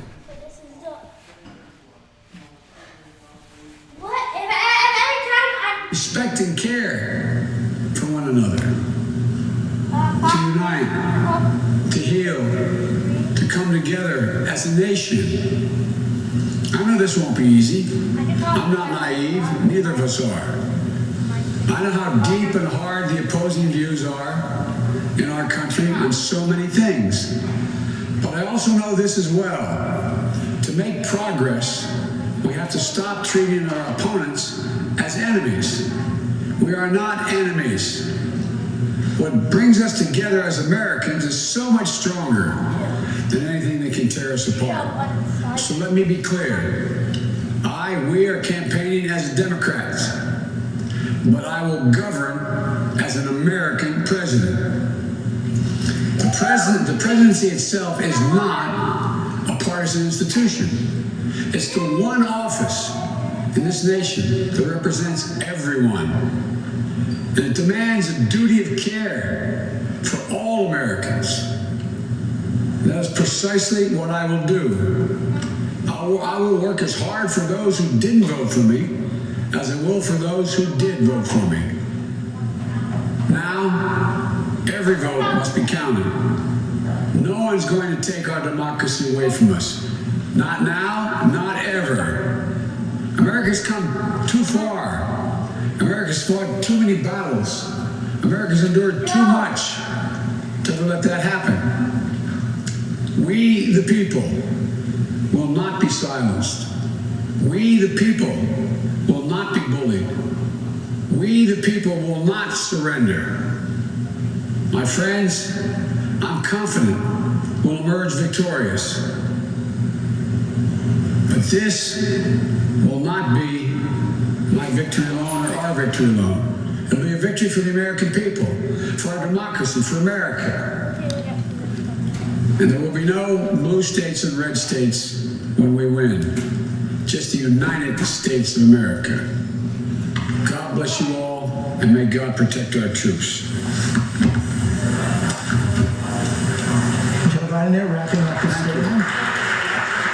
Not going to take any questions there from the crowd and the press through the Senate, along with Vice Presidential nominee Kamala Harris, saying very carefully that he's not there to declare victory, but believes that it's clear that he is winning enough states to win the 270 electoral votes.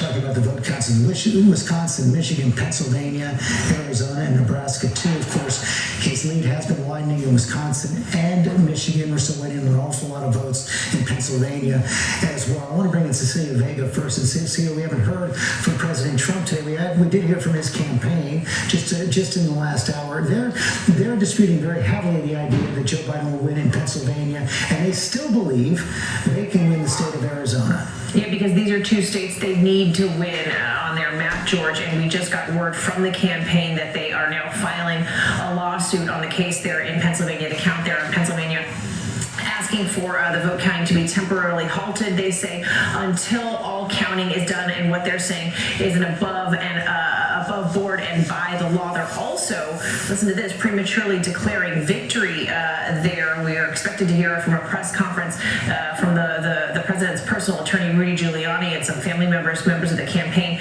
from Pennsylvania. But look, George, we've been saying this all along since early this morning in the middle of the night, that the president is not the one who gets to declare victory. That is not the way it works. The president doesn't get to stop vote counting by a simple lawsuit lawsuit like this. These are votes that are legally need to be counted. This is the way the American democratic systems work. We heard the election officials there in Pennsylvania just a couple of hours ago saying this has been among the smoother elections that they have seen in recent memory.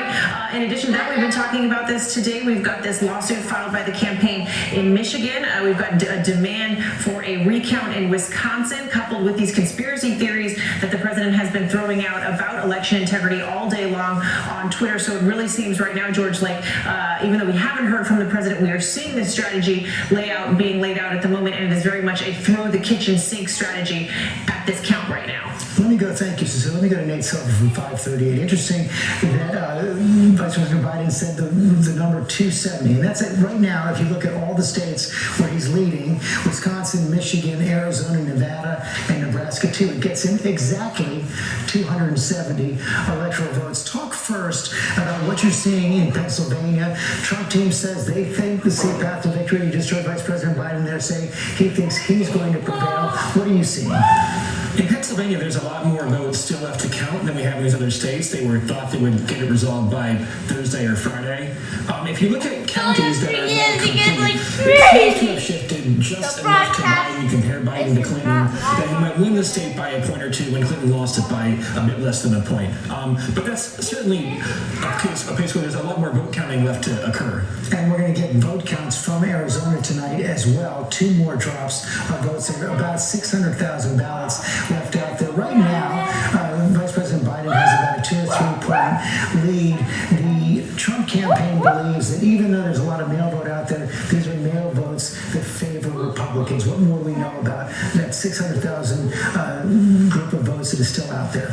So it's not a crazy theory by the Trump campaign. It's true that you had kind of a red shift among mail votes in Arizona. Democrats sent their votes in early. GOP votes came in later. If you kind of squint and look at the math in a certain way, it just might turn it into a tie for Trump. But the problem is that Biden overperforms the party registration numbers in Arizona because you have a lot of ancestral John McCain Republicans who are now swing voters. You have a lot of independents who are now Democrats in name only.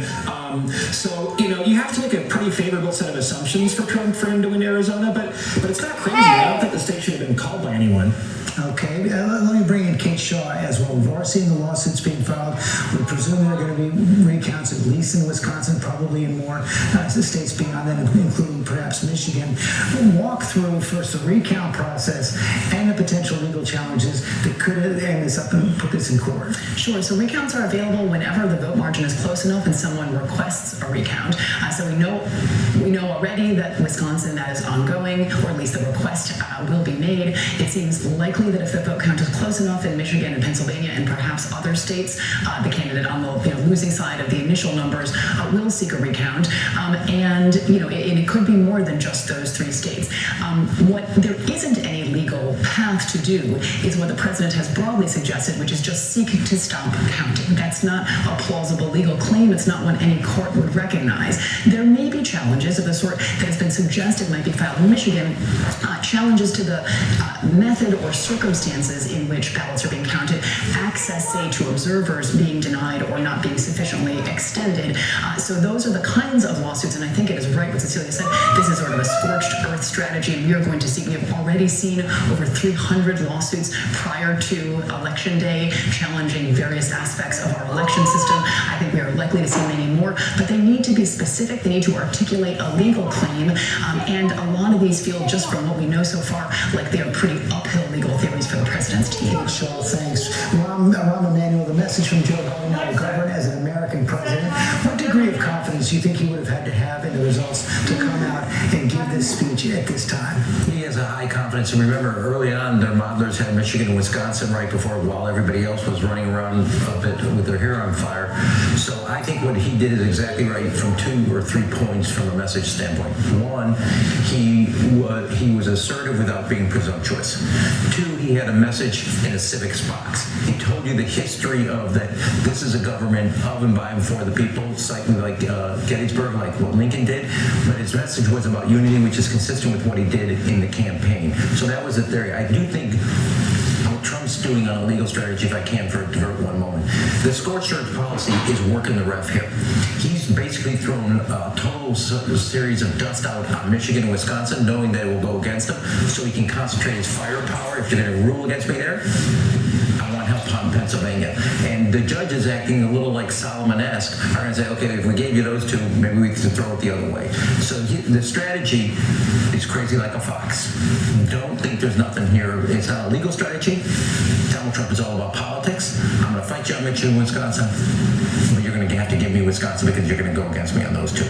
Christian, we haven't heard from the president yet. Well, we actually heard from him quite early this morning. We haven't heard from him since that speech early this morning. Fucci did face some blowback on what's the strategy going forward. Can it survive falling behind in Pennsylvania?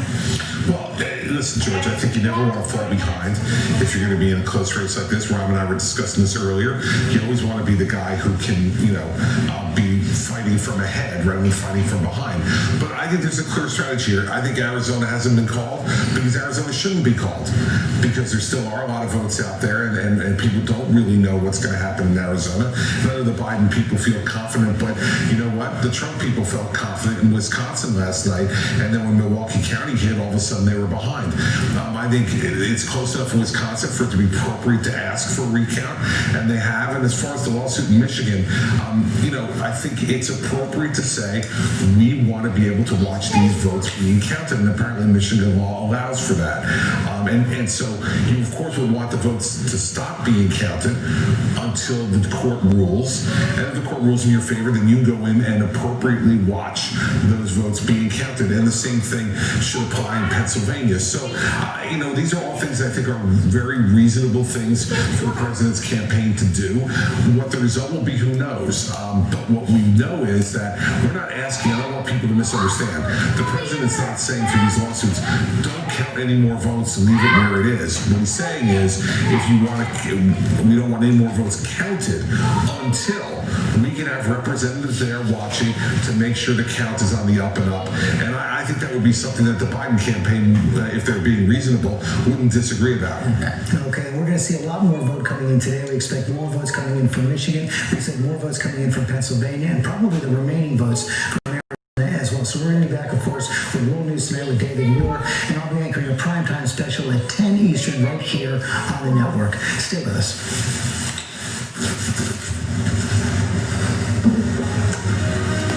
We're taking a live look at the Capitol now as we continue this count in this 2020 election. We just heard a few minutes ago from former Vice President Joe Biden explicitly saying he is not declaring victory, but he says when the votes are counted, we, meaning him and his running mate, Senator Kamala Harris, think that they will show that we won.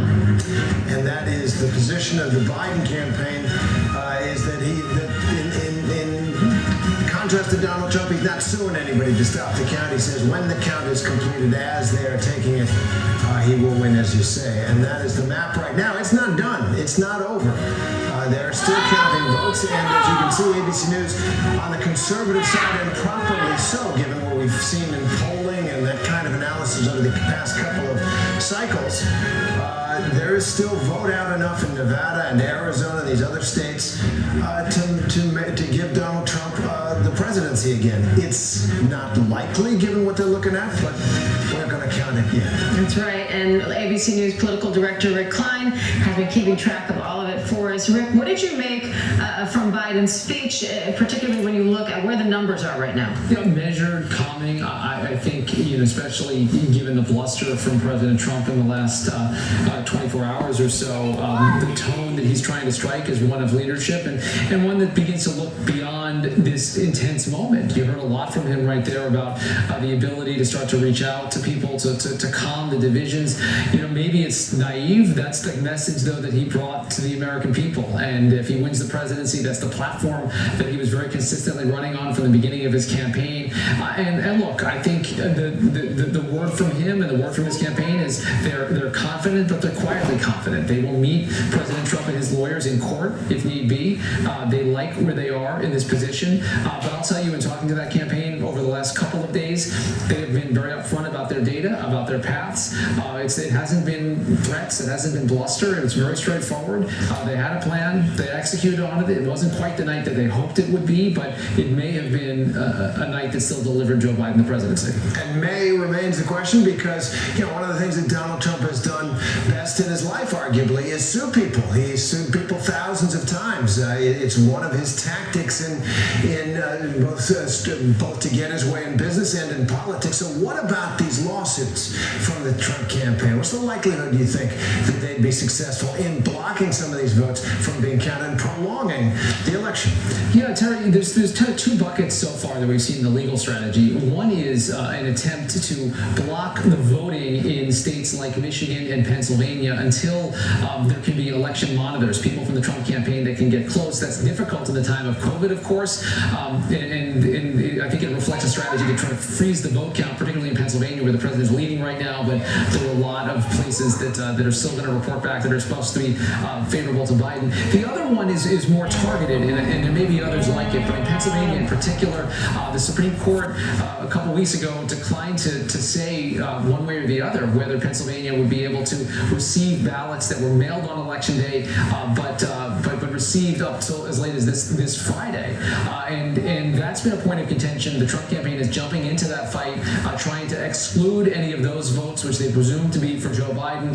That only really matters if the initial count that includes things that votes that were received up to election day favors Joe Biden, or favors President Trump in a way that the other votes could make a difference. So, in other words, if Joe Biden is winning anyway, the additional votes would probably just be gravy to add to that pile. So it doesn't seem to me, and I could be wrong about this, Tara, you're the legal expert, not me, but it doesn't seem to me like they're doing anything that would substantially change the vote count itself. The votes are going to be the votes, and barring some kind of a catastrophe or new revelation, evidence of which has not been presented, it doesn't look like they're going to be able to change the numbers. And we're giving these ballots that have been called into question, not specific ballots, but the general idea of them. The question isn't whether or not they should be counting ballots that were cast after the deadline on election day. They were cast before then. It's just a matter of when they were received. Can you explain that nuance? Yeah, sure. Look, states have different laws around these things. There are some states where you have to send in your absentee ballot or your early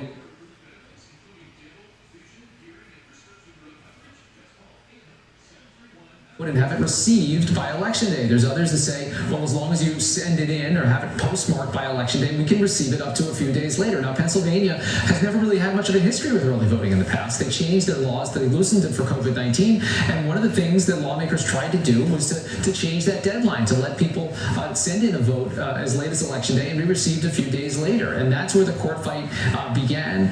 The state Supreme Court ultimately allowed the late counting, and the Supreme Court, a deadlocked 4-4 Supreme Court before Amy Coney Barrett was on the court, said that that would be okay, but there was a warning attached to that, as we've reported on and Terry's reported on extensively, that they may revisit that. And so it's possible it goes back before the court, but it's not clear at this stage how many votes we're talking about here, whether they'd have the capacity to turn the election.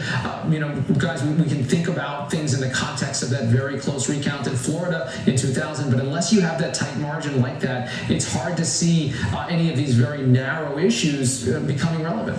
Well, let me ask you, Rick, if things continue along these lines, as Vice President Biden thinks they will, can you see Donald Trump conceding that he lost?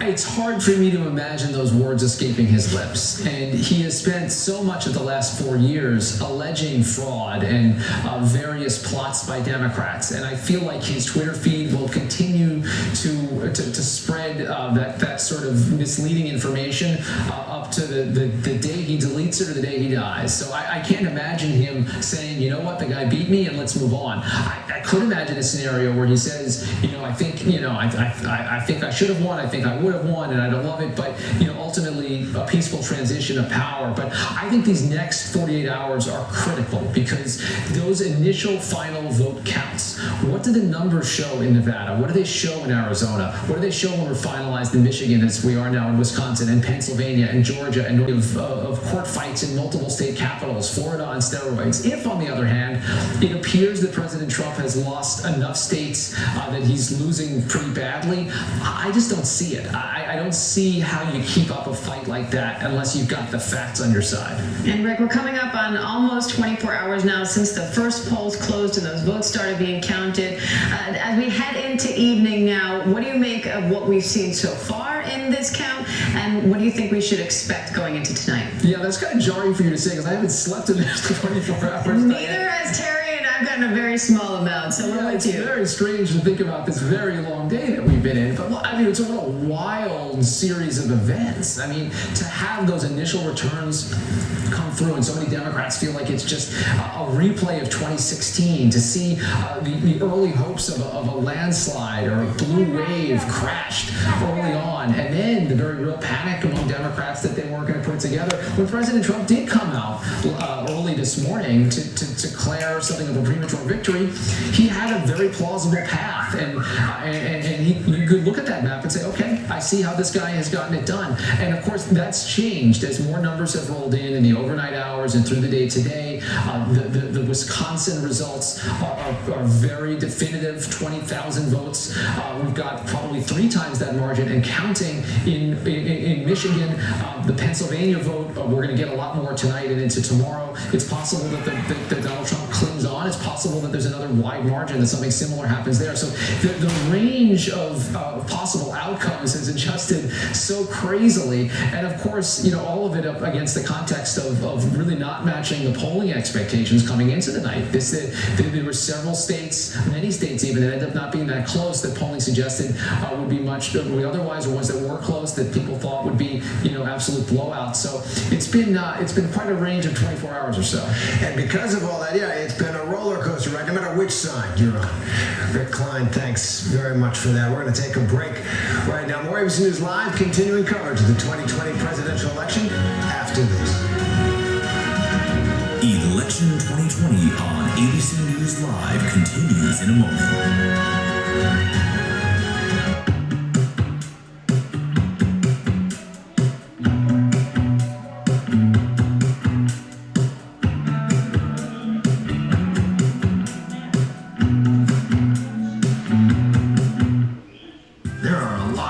To count this year, especially more mail-in ballots than ever before. And since some states don't even start counting those until after Election Day, getting the final result may take longer than we're used to. No matter where you stand, let's honor our country's legacy by staying patient, peaceful, and civil while our election system does the work.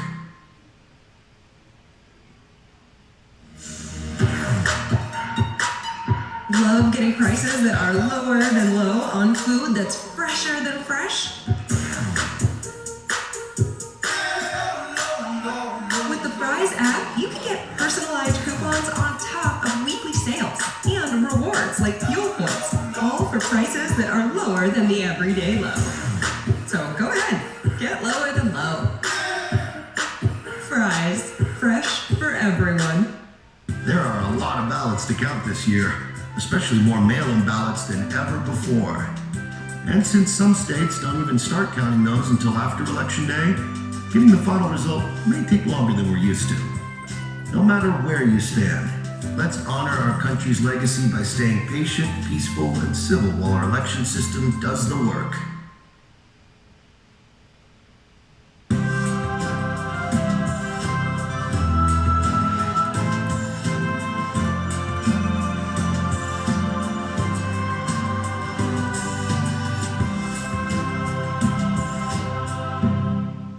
Awards say it's Start Here, the daily news podcast from ABC News. Even the New York Times calls us a top news podcast worth listening to. Start Here, free on Apple Podcasts.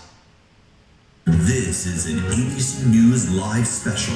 Such a vote, such a success. The citizens of this country have come out in record numbers. This is a record. There's never been anything like it. We're going to have to be patient until the hard work of tallying votes is finished. And it ain't over till every vote is counted. Every ballot is counted. From ABC News Election Headquarters, Election 2020. Good evening, everyone. Thanks for streaming with us. I'm Diane Macedo at ABC News headquarters in New York.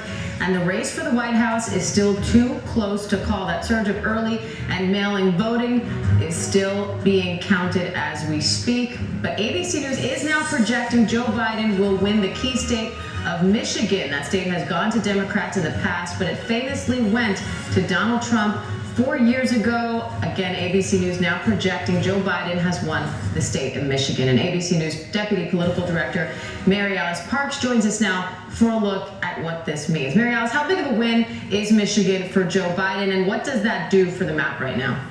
Yeah, this is huge for Joe Biden. A pretty big blow to the president, really narrowing his possible path to 270. Look, Joe Biden's team had said all day they felt confident about the state, and his numbers were trending up there. Every time more of that mailed-in vote was counted, his numbers went up. You know, this was something we talked about as a possible just reality of the count there in these Midwestern states for weeks. We knew that a number of these states would not be counting that mail-in vote until Election Day. We knew that that mail-in vote was very likely to skew Democrat, and that's really what we saw. You know, the mail-in vote came from, an early absentee vote came from those big Democratic cities, and it was enough to put him over the edge. You know, interesting here is going to be the margin. Right now, if the margin that we're seeing were to hold, it would be pretty hard for there to be a recount challenge, but that margin could narrow again. So I think there's going to be questions about whether the margin could be close enough to a recount. We're not seeing that yet, but there will be questions about the margins, and obviously the president and his team are going to have to respond about how they see their map now. And the president and his team have said that they already launched a lawsuit into Michigan, saying they haven't been given what they consider to be the proper access to see the vote counts. What do we know about that lawsuit right now? Not a lot. I haven't seen it. I haven't read it yet. The fact is that it's actually a really transparent process. There were cameras in a lot of the rooms that were just outside a lot of the rooms that were doing the count. You could see some of the poll workers counting the ballots through glass windows. You know, I was pretty surprised at how calm, cool, and collected the elected officials there in Michigan were today. They came out, they gave regular press conferences, they gave regular updates, they were very transparent about where they still had mail-in votes to count. And like I said, this was something they had talked about for weeks. They said if it is tight, every single one of those mailed-in ballots could matter, and they were right in the end. And they had committed to making sure that every vote that was legally cast was counted. And right now it's looking like that's exactly what happened. And Wisconsin's one of the other states we heard from recently. We haven't projected it yet, but right now Joe Biden is the apparent winner. We are seeing 100% reporting there. What does that do in terms of to have both of these states now, one officially projected, the other with Joe Biden being the apparent winner? What does that do in terms of contesting these results? Because we have seen the Trump campaign already call for a recount in Wisconsin before we even had those results in. But we've also seen recounts in Wisconsin before yield very small results. Yeah, exactly. But look, if the margin is close, then either party, either candidate can call for a recount, but it has to be really close. So we will see where exactly that final sort of margin ends up. I do think that it's possible we end up in a scenario where we are, where one or both of the campaigns asks for a recount there in Wisconsin. But look, if this map holds right now, and Biden holds on to the leads that he has right now, he's ahead in the vote in Arizona, but he's not ahead in the vote in Pennsylvania. But if the map kind of holds right now, then Joe Biden, it looks like, would just barely eke out a win. The big question right now is still Pennsylvania. We have a significant amount of votes still out there. You know, some estimates, hundreds of thousands of votes still out, but the president up with a big margin, as you see. So I think that Pennsylvania could come down absolutely to the wire. Again, a state that's not surprising that we're seeing this sort of slow, methodical count. Pennsylvania also did not start counting those ballots, those mailed-in ballots, until Election Day. Yeah, we did, of course, expect this, and we, you and Rick Klein spent all week warning us that this would happen. But when you get to the day, everybody wants to know, and so Americans are bad at being patient. We are. We want to know, and elections are a really big deal. So we are trying to be patient, and we're trying to remind the viewers to do the same. We know that every vote has to be counted, but we do like to try to eke out of you guys, how much information you do know. And these two states, no doubt, good news for Joe Biden, for him to hear how it looks like he's doing in Wisconsin and in Michigan. But, as you mentioned, there is still a path to victory for President Trump right now. He would need to hold on to a win in Pennsylvania. He would need to secure that win in Pennsylvania. There's still a lot of ballots to go through there. And then he would have to sort of flip the script on Arizona. Right now, we haven't seen evidence that there's that much more outstanding vote in Arizona. So it'll be sort of interesting to see any final reports from that state. Obviously, it's we haven't had any projections from our decision desk yet with Arizona, but we see Joe Biden up with a slight margin there. So the president really has this one singular path. He would need to hold on to Pennsylvania, and he would need to pull ahead somehow in Arizona. We need to be braced for all possibilities. One more possibility I would just throw in the mix. We haven't had any projections with Georgia, and Democrats are still liking what they're seeing and with some of the outstanding vote there. So we have to be patient still and be open to all possibilities. The campaigns are wanting us to be open to all possibilities, and we should afford them that. We may not be good at patient, but I do think 2020 has taught us to be open to all possibilities. Mary Alice, we appreciate it. Thank you. Yeah, thank you. And again, neither President Trump or former Vice President Joe Biden have secured those 270 electoral votes they need to win the presidency. But overnight, we heard the president claim victory anyway. He even went so far as to call the process fraudulent. And then in the last hour or so, former Vice President Joe Biden came out saying that he's not declaring victory, but he did add that when the votes are counted, his team believes that they have won. ABC's Andrew Dimbert is in Washington with the latest.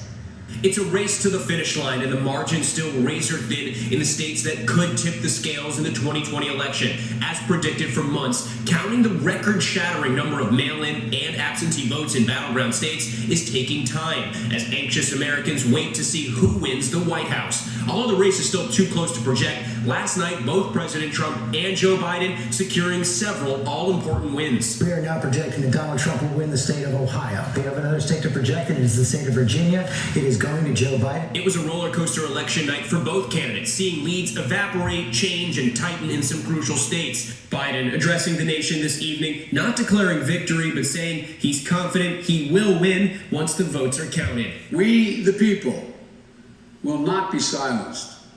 We, the people, will not be bullied. We, the people, will not surrender.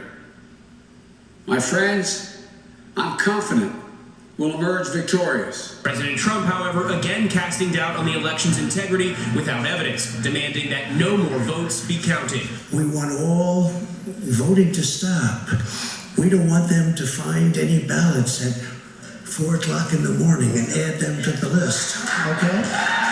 Legal experts say the president can't stop the vote counting, and state officials are promising to count every valid vote. Our election clerks and our election workers have been working throughout the night to tabulate every vote and ensure that every vote is counted. Every legal vote will count. With all precincts reporting in Wisconsin and Joe Biden holding just a half-point lead, ABC News is characterizing Biden as the apparent winner in the state, Trump's team already promising a recount.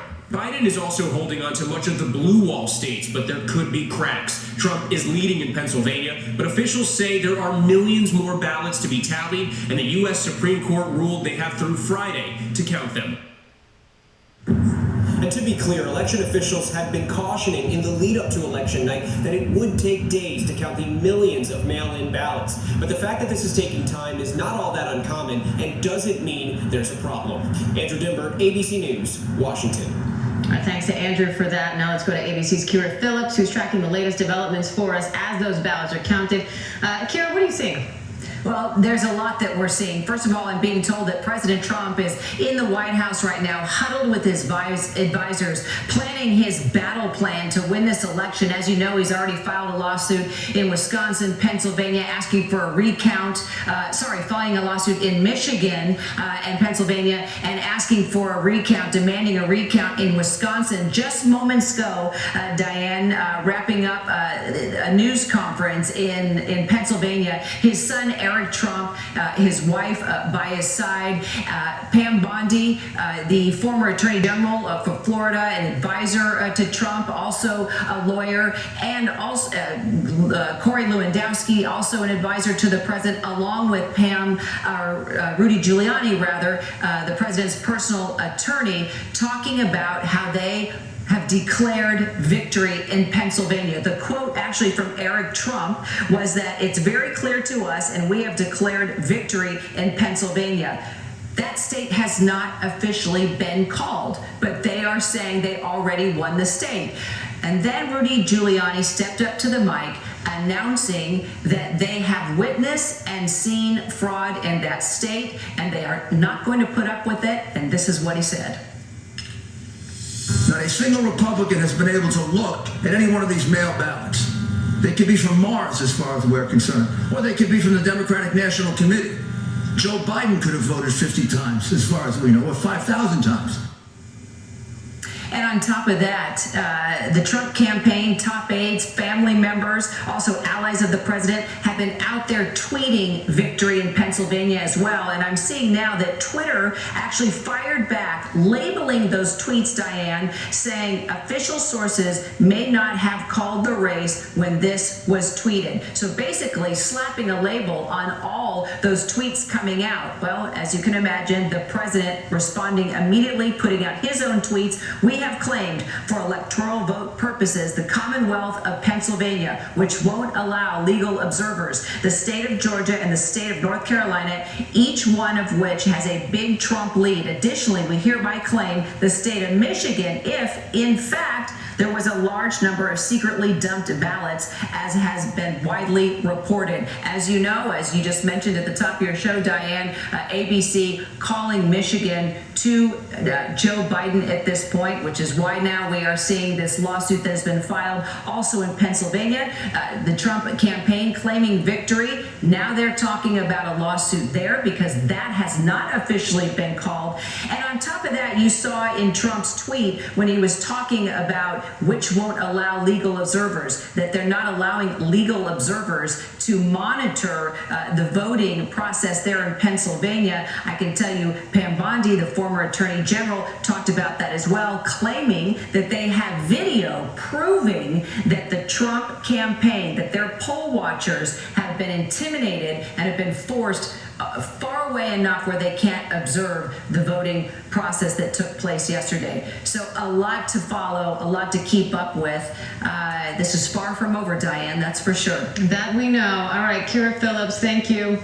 And another state too close to call this evening is Georgia. Elwin Lopez is in Atlanta with more on this. Elwin, we know that this was leaning toward President Trump. What's the latest that we have now? Yeah, so Diane, Kara was talking about Trump having a big lead. Well, that lead here in the Peach State has slightly narrowed. We were talking about 100,000 votes. That's how much Trump was ahead earlier in the day. That now is about at 78,000 is what we have now. And of course, that could change throughout the day. Now, Fulton County, here where we are, this is the most populous county in the state. They were having some issues yesterday here at State Farm Arena right behind me where they had a pipe burst. Now, the good news is that no ballots were damaged, but they did experience a 3 to 4 hour delay. Now, the Secretary of State says that they're hoping to have results here for Georgia by the end of the day. And of course, that is something that everyone wants, not only people here in Georgia, but across the nation, to see exactly where Georgia stands. Now, the last time that Georgia went blue was in 1992 when Bill Clinton won. And of course, now Joe Biden hoping to do the same here. Diane? And it sounded like, at least earlier, there didn't look like a huge likelihood that Joe Biden would be able to turn this around. That's what we heard from Steve Osunsami earlier. Has that changed at all now? Well, you know, this is a battleground state, and again, as these votes are coming in, they're just trying to see what whether that is a possibility or not. Of course, as the recount, as these results are coming in and they're counting these votes, that is constantly changing. So there's always a possibility. Of course, Biden is hoping for that. And again, on Trump's campaign, they're saying, there's no way that they're not going to win Georgia. But of course, all these votes have to be counted. And the Secretary of State's office said earlier today that every legal vote counts and matters, and they're going to make sure that that happens here in the Peach State. Diane. Our thanks to Elvin Lopez in Atlanta. We'll be right back.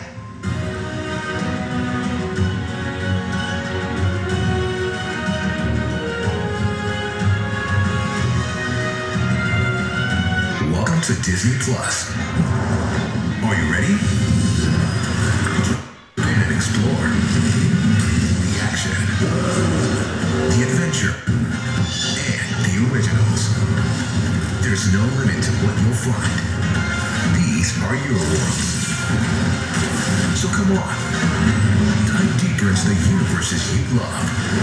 Wherever and whenever you want them, you'll find them all here on Disney Plus. These days, what you need to know what is it that you really want to know, need to know, To help you not just get through your day, to make the most of it, feel smarter, feel better. feel happier. Well, how about a third?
Of Detroit, and so to all of those who are watching in Detroit, I say what up though, enjoy some burners and some Better Lay's potato chips for me tonight. But yes, Diane, to get back into character as political analysis, that is what happened. The Biden campaign, they knew that Michigan was one of their strongholds. They knew they had to bring Michigan back on the map, not only for 2020, Diana, but for 2022 and the midterms coming up, and then 2024. They knew they had to show up and be present for black voters. Hillary Clinton didn't do that. And in 2016, she didn't feel the need to stop there. And I think that black Americans felt some type of way about that, in particular Detroiters. So Detroiters want you to be present with them, to show that you care. And in turn, they will reward you. And the proof is in the pudding. And including Diana, Flint. Flint, another majority black city. We know the crisis that Flint was having with the Flint water. They also too have turned out for Vice President Biden and Senator Kamala Harris. All right, so Mike Muse is very excited about Michigan. I'm guessing Alex is less so, but Alex, obviously President Trump is not out of this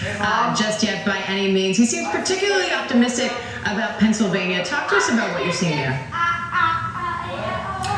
Well, Pennsylvania, Donald Trump now has really a very narrow path. He has got to win Arizona. He's got to hang on to Georgia. He's got to hang on to Pennsylvania and North Carolina. Arizona's still a bit of a stretch, but it's possible. But Pennsylvania, those votes are coming in. Biden is getting in about 8 out of every 10 of these last remaining 1.1 million votes I think we still have to count in Pennsylvania. And the same thing is happening in Pennsylvania that unfortunately happened in Michigan, which is the Democrats did a pretty good job with their mail-in campaign. And you got to give them credit for that. Usually you don't want to deny your voters any opportunity to vote. And whether it's by mail or in person, you want people to use every entrance to the stadium, not just one. And unfortunately, Donald Trump and his supporters don't vote by mail. Guess what? We're now seeing the results of that. Democrats ran a good effort. They did the same in Pennsylvania. So we're going to see that state tighten. I'm not sure the Democrats can close the gap there, but they don't have to. All they have to do is hang on to Arizona or Pennsylvania or North Carolina or Georgia, one of them. Otherwise, if he gets 4 states, those 4 states, Trump is at 279. So, Barbara, it's a narrowing path to victory for the president right now. He's not out, but it's looking less likely for him than it is for Joe Biden at this point. However, it did turn out to be a pretty good day for Republicans down the ballot. The Democrats are going to maintain control of the House, but Republicans appear to have won a few seats there. And despite Democrats' hopes of taking over the Senate, that does not look like it's going to happen. Talk to me a little bit about the down ballot races and what you think that the picture that paints for the government going forward, regardless of who's president. Well, it was much better turnout than we expected. First of all, hats off to Mitch McConnell in the Senate majority, and he will remain that. Mitch is just a great leader, takes care of his caucus, really has, made sure that his diverse caucus could, get home and, on election night and be able to win the majority, and they delivered. And when I saw my friend Susan Collins, get through today, she is so gracious, she's so lovely, she is so dogged and such a hard worker. I think it's so exciting that we're going to have a quality woman like that remain in Congress, as well as people like Joni Ernst, and certainly the Tom Tillis race looks good. And then secondly, we were going into the race, from the numbers we had in the polling, we thought we were going to lose House races. And I work with 2 groups called VPAC, for a women's PAC group, and also Winning for Women. And we were concerned that these great quality women we had weren't going to get through because of the undertow of a lot of the challenges that the president had out there, particularly for some of the suburban women. So we were very excited that we were probably, by the time they get through all the counting of the votes, are going to have 28, 29 women in Congress, which is going to be an all-time high, which was our goal this year, was just to get 20. We didn't try and overshoot too much, but we ended up sort of having, it looks like maybe a 50% improvement. And these are really talented women too. We have women like Maria Salazar, who won a seat that was a Democrat seat, won against Donna Shalala, obviously somebody very well known in the Clinton community. We also saw, Ann Wagner, who was our only suburban woman in the Midwest in Missouri. She hung on to her seat. She was targeted. They spent millions against her. So that was very exciting that we are going to have probably a gain of about 5 or 6 seats. And the DCCC chairwoman, Sherry Bustos, almost lost her seat. But she went bust in terms of, they were talking about having 10 or 20 gains on the Democrat side. So I think you're going to hear calls for leadership changes, certainly on the DCCC committee, maybe even Nancy Pelosi herself. You've already seen that. And then third, I'd like to raise these state legislatures, which the Republican State Leadership Council did a bang-up job of holding on to state legislatures in Florida, in Georgia, and North Carolina, where we also got an African-American lieutenant governor, the first ever in North Carolina. also had good outcomes in Iowa and Texas, where I think $50 million had been spent to try and take over the state house in Texas. We maintained that. We flipped a house in New Hampshire. So it was a great night where we have this infrastructure and a farm team of great and diverse Republicans, and now more women in our caucus in the House, over 200. So it was, down ballot was, much better than expected, and going forward, that's very promising. All right, I didn't think we'd be able to match Mike's level of enthusiasm in talking about Michigan, but I think we may have found it in asking Barbara about the down ballot races. Mike, when you look at that dynamic, though, and the fact that Republicans did do well down the ballot, and the fact that even if President Trump loses this election, he did outperform the polls. What does that tell you about what the Democratic Party needs to do in order to unify people as Joe Biden is campaigning on? It's a really great point. If former Vice President Biden becomes a president-elect and then he becomes president of the inauguration during their peaceful transition of power, Vice President Biden will have a challenge within the Senate. He will have to do best within his administration to make sure they work effectively with Senator Mitch McConnell to actually pass that. Diana, I'm actually going to go out on a limb, and I'm actually going to say that I do believe that Senator Mitch McConnell will actually want to work with Vice President Biden if he is elected in order to get things done for the country. There's no way our democracy, and at the end of the day, what I will say about Mitch McConnell is that he does care about America, even though he may see things differently from a lot of Democrats. I think at his core, he wants to do what he can to protect our democracy.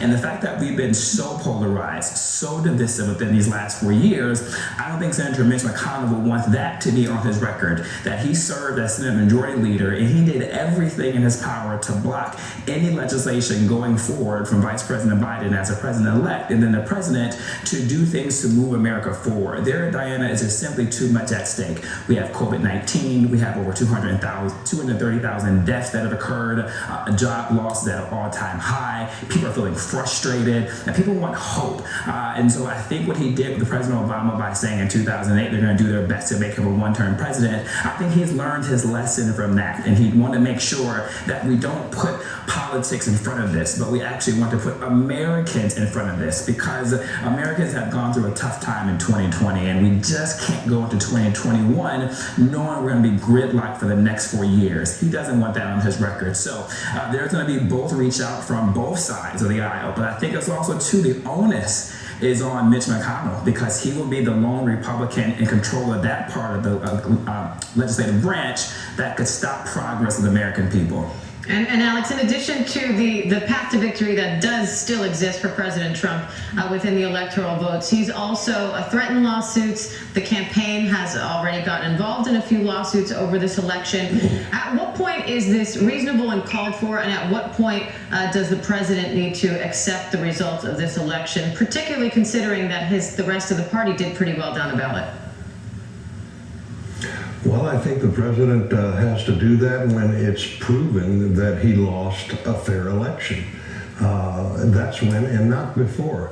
Look, imagine you're Donald Trump, and Democrats have been trying to delegitimize the vote you received 4 years ago up until the day you ran again. Democrats have tried to impeach this president, calling him a paid Russian agent and a traitor. They've called his voters racist.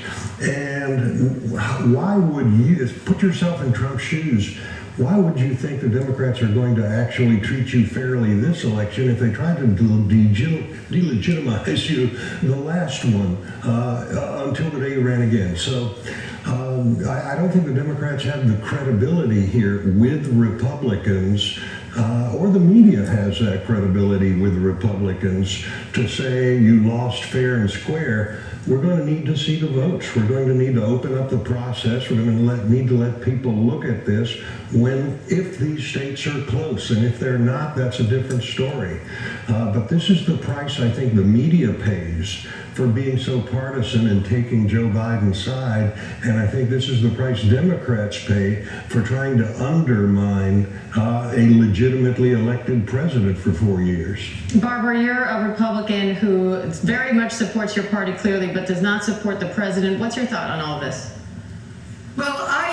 joined with a group called the name of it is the National Council for Election Integrity, and it's a bipartisan group with leaders like Dan Coates, former Senator Dan Coates, Madeleine Albright, and others who are very concerned about, given that we are in a 50-50 nation, we wanted to make sure, we knew this was going to be close in any number of states. That's why so much money is being spent in these states. So we wanted to, if we had these type of situations, have a very serious and sober effort to make sure we count all the votes and that everybody supports that. So that's what our group is about, to make sure we count all the votes, whether it's in Arizona where they still are counting the votes. And the president's team thinks they might have a case there. Martha McSally thinks she might, so they're working on it. Everywhere else, we're slowly and soberly counting the votes, and we need to do that.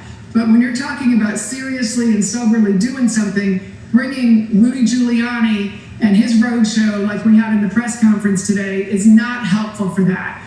Corey Lewandowski coming in there and just lobbing accusations when at a time when we need to be bringing everyone together and doing this seriously. I remember back in the 2000 election, Alex Castellanos and I worked together, on those weeks and weeks when we were in Florida to get that recount done. And we had people like James Baker and Ted Olson doing the legal work. David Boies was on the other side with the Democrats. If they're going to be, doing this in any kind of legal way, they need to get serious people there and not bring kind of bringing the impeachment ban back together and just lobbing these accusations. That is not helpful. I understand the president has a lot of grievances and he's upset about things, but this is bigger than him. And that's why I think when you're talking about Mitch McConnell being serious about things and wanting to work together, I think you will see many of our senators kind of come together and say, let's do this seriously and soberly, count the votes, get through this process, and then we have to live with whatever, our 50-50 country designs. When you lose a vote, when you lose an election close, it's not fun. I won my first race by 422 votes. And it would have not been fun if it had been a 22-vote loss, but you've got to accept that. That's part of the process. So these endless legal challenges are not going to be constructive to bringing the country back together. So I hope that the team Trump will take a step back. Professionals do that. People are involved and engaged on the state level. Each state has some different rules. We can go through that process and let all the votes be counted. All right, Barbara Comstock, Mike Muse, and Alex Castellanos, we appreciate your time as always. Thank you. Thank you. Go Blue. Good to be with you. And do stay with us as we continue our election coverage. 2020 election still not called, but we are monitoring those results for you, and we'll be right back.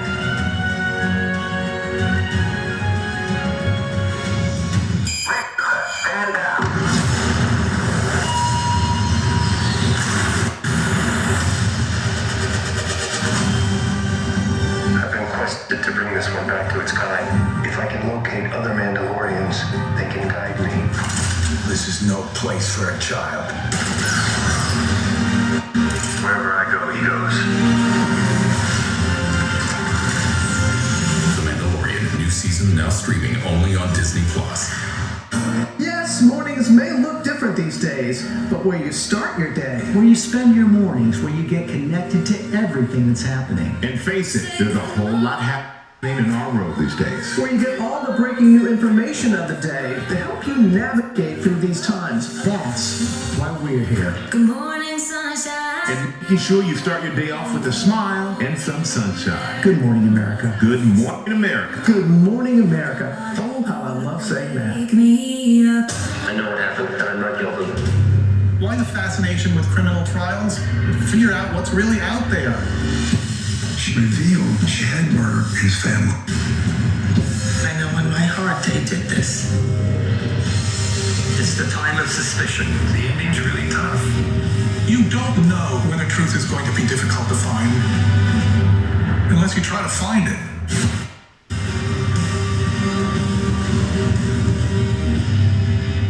Tonight, get ready for a con So big, so outrageous, never seen anything like it before. Meet the prince, pretending to be part of one of the world's richest royal families. Living large, but... Holy cow, who is this person? He stole approximately $8.1 million. Where was all this money coming from? Buckle up. Just the tip of the iceberg. I'm Whoopi Goldberg. This is The Con. All new and royally good. Tonight on ABC. Welcome back to our special coverage of the 2020 election. We're taking a live look at the Capitol now. We still do not know who the next president will be, but here's a look at where we stand right now. Again, Joe Biden and President Trump each have to win 270 electoral votes in order to secure the presidency. Currently, we are looking at Joe Biden with 253. President Trump has 214, but you can see still a few key battleground states up for grabs, and those can make all of the difference. We are keeping a close eye on those. And if you take a look, one of those states is Arizona. Right now, a tight race there between Joe Biden and President Trump. You can see the breakdown there right now. Joe Biden at 51%, Donald Trump at President Trump at 48%, but only 86% of the vote in right now. So still up for grabs there. Arizona's Secretary of State Katie Hobbs joins us now from Phoenix to help us dig down a little bit further. Secretary Hobbs, first of all, thanks for being here. I know it's a really busy day, so we appreciate your time. Tell us a little bit about what your state is doing to ensure that every ballot is counted and that everything is being done according to law.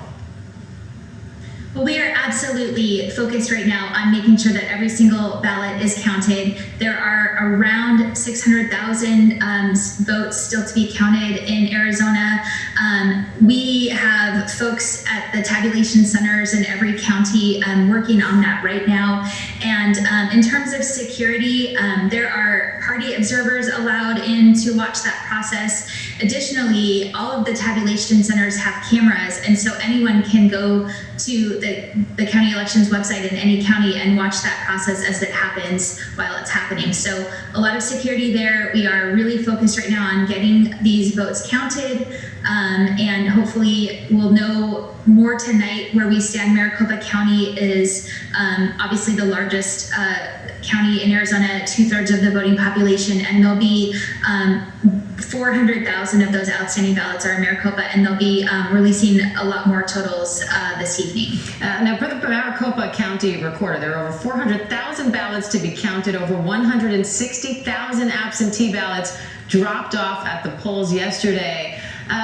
Any expectations on how this will impact the overall vote, and how challenging has it been to deal with this level of mail-in ballots?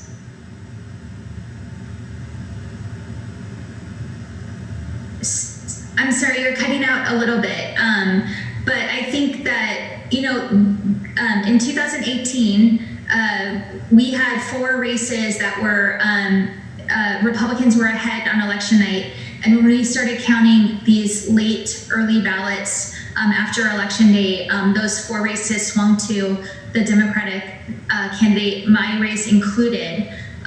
Certainly there is a lot of scrutiny on Arizona, and we are focused on getting this right. As I mentioned, people can watch this process on the cameras, and we are working diligently to get it done.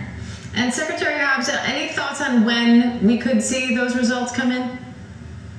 Well, Maricopa County has not they have let us know that they are releasing more vote totals at 7 p.m. Arizona time and 9:30 p.m. Arizona time this evening, but they haven't said how many they anticipate being in those batches. When we see that number, then that'll give us a good sense of kind of how long it will take for them to get through the rest of the ballots. All right, Arizona Secretary of State Katie Hobbs, we appreciate your time tonight. Thank you.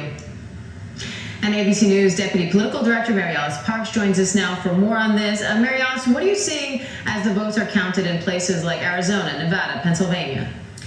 Well, different stories in each of those states. Arizona has a long history of early voting. The other states that you mentioned, they're pretty new. They had to go through some pretty dramatic changes to ramp up their early and mail-in voting operations. But as you just heard, Arizona's been, and Arizonans have been used to this, and that can mean a few things. One, it can mean that early vote might not have such a blue hue. There is a lot of Republicans in Arizona that also vote early and also vote by mail. But traditionally, we do see across the board more Democrats comfortable with the idea of voting by mail. That's why so many of these late-breaking ballots that are counted at the end that were mailed in tend to favor Democrats. But Arizona is just, an interesting story where we have the majority of the outstanding ballots still from Maricopa County. It's the largest county in Arizona. It's sort of the county that takes it all. Right now in our count, Biden's up about 52% across the board in Maricopa County. Pretty good margin for him. Not incredible, kind of matches the statewide numbers there. But so knowing that the outstanding vote is also from Maricopa County, it could be pretty good for him as they wrap up their work there in Arizona. And Mary Alice, we've gotten some conflicting information from Georgia as to how many ballots were still outstanding. What's the latest there? Yeah, what we know is that there's definitely outstanding ballots in some of the really racially diverse, Democratic-leaning cities. And I think that's probably where we'll see the most interesting updates in the Georgia vote. That's where we could see the largest swings, if there are swings still to be had when all is said and done there in Georgia. But part of this is because I think that all these states had to kind of take stock of exactly what was left to be counted. They have to get the information from all the different counties. Sometimes there's discrepancy, and so you're right. Over the course of today, we were getting individual updates from some of those individual counties about just how many more ballots they had. I will say that over the course of the day, the margins have narrowed there. Joe Biden has kept it pretty interesting, and we're going to see if the margins continue to narrow or not. All right, Mary Alice Parks, our Deputy Political Director. We appreciate it, Mary Alice. Thanks. Yeah, thanks. And of course, we continue to watch the count come in and continue to listen for different states as they tell us they will be sending us updates throughout the night. Right now, we're going to take a quick break, but when we come back, we'll check in on what the Trump campaign is saying. Stay with us.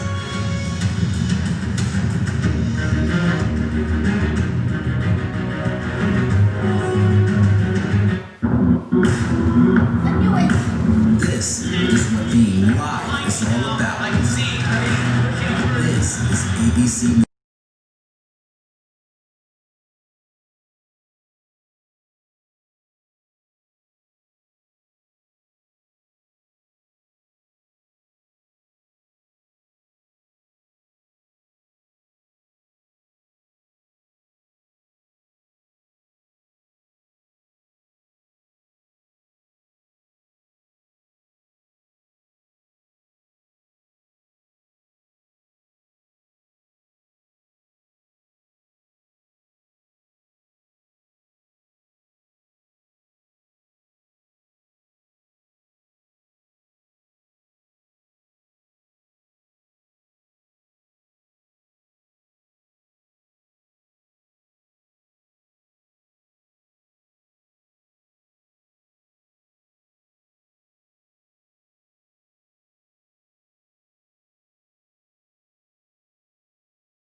We have former Vice President Joe Biden with 253 electoral votes, President Trump with 214. Again, they will need 270 to win the election, so it is still up for grabs. ABC's Kira Phillips has been keeping track of the count for us. And Kira, what are we hearing now from the president's team? I think this is probably the first time, Diane, I'm ever going to say this, but we are hearing silence. Actually, what we're hearing is a call from the White House that there's been a lid. And what does that mean? As someone who covers the White House, you hear that across the intercom where we all sit there in the press area of the White House, and that means we're not going to hear anything more from 1600 Pennsylvania Avenue. And that lid was just called. And Diane, I know you probably see it in your email. There are pool notes, and that's various reporters that are a part of, the president's entourage traveling and covering his every move. We're not always a part of that, but there's always a pool that's sort of in touch to everything. And the pooler, when that lid was called, put out this email, Diane: as we await further news and results, your pooler would humbly suggest following the village people's sage advice that we've all heard so much this year. So you can get yourself clean, you can have a good meal, you can do whatever you feel. So I love how everybody at the end of the day today is already a little punch happy and tired and trying to add a little humor to the pool notes as we continue everything that has been going on. As you know, Diane, the president, I mentioned last hour, huddled with his advisors there at the White House, planning his battle to win re-election, already filing a lawsuit in Michigan, Pennsylvania, and now asking for a recount in Wisconsin. Injecting a little humor into a very tense story, maybe induced by a little sleep deprivation and insanity as a result of that.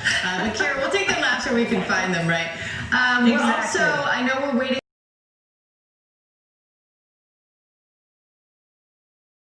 More than likely, this is going to be, of course, about the ongoing lawsuit and other lawsuits that have been brought forward. But it was within the last hour that we talked about this news conference that was held with Eric Trump, the president's son. Eric Trump's wife was by his side.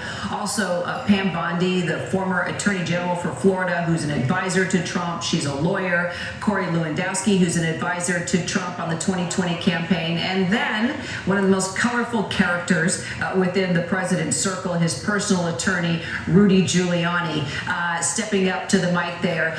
And basically what he was, actually, you know what? Can we listen to this? Can we re-rack this, Kate, and play this?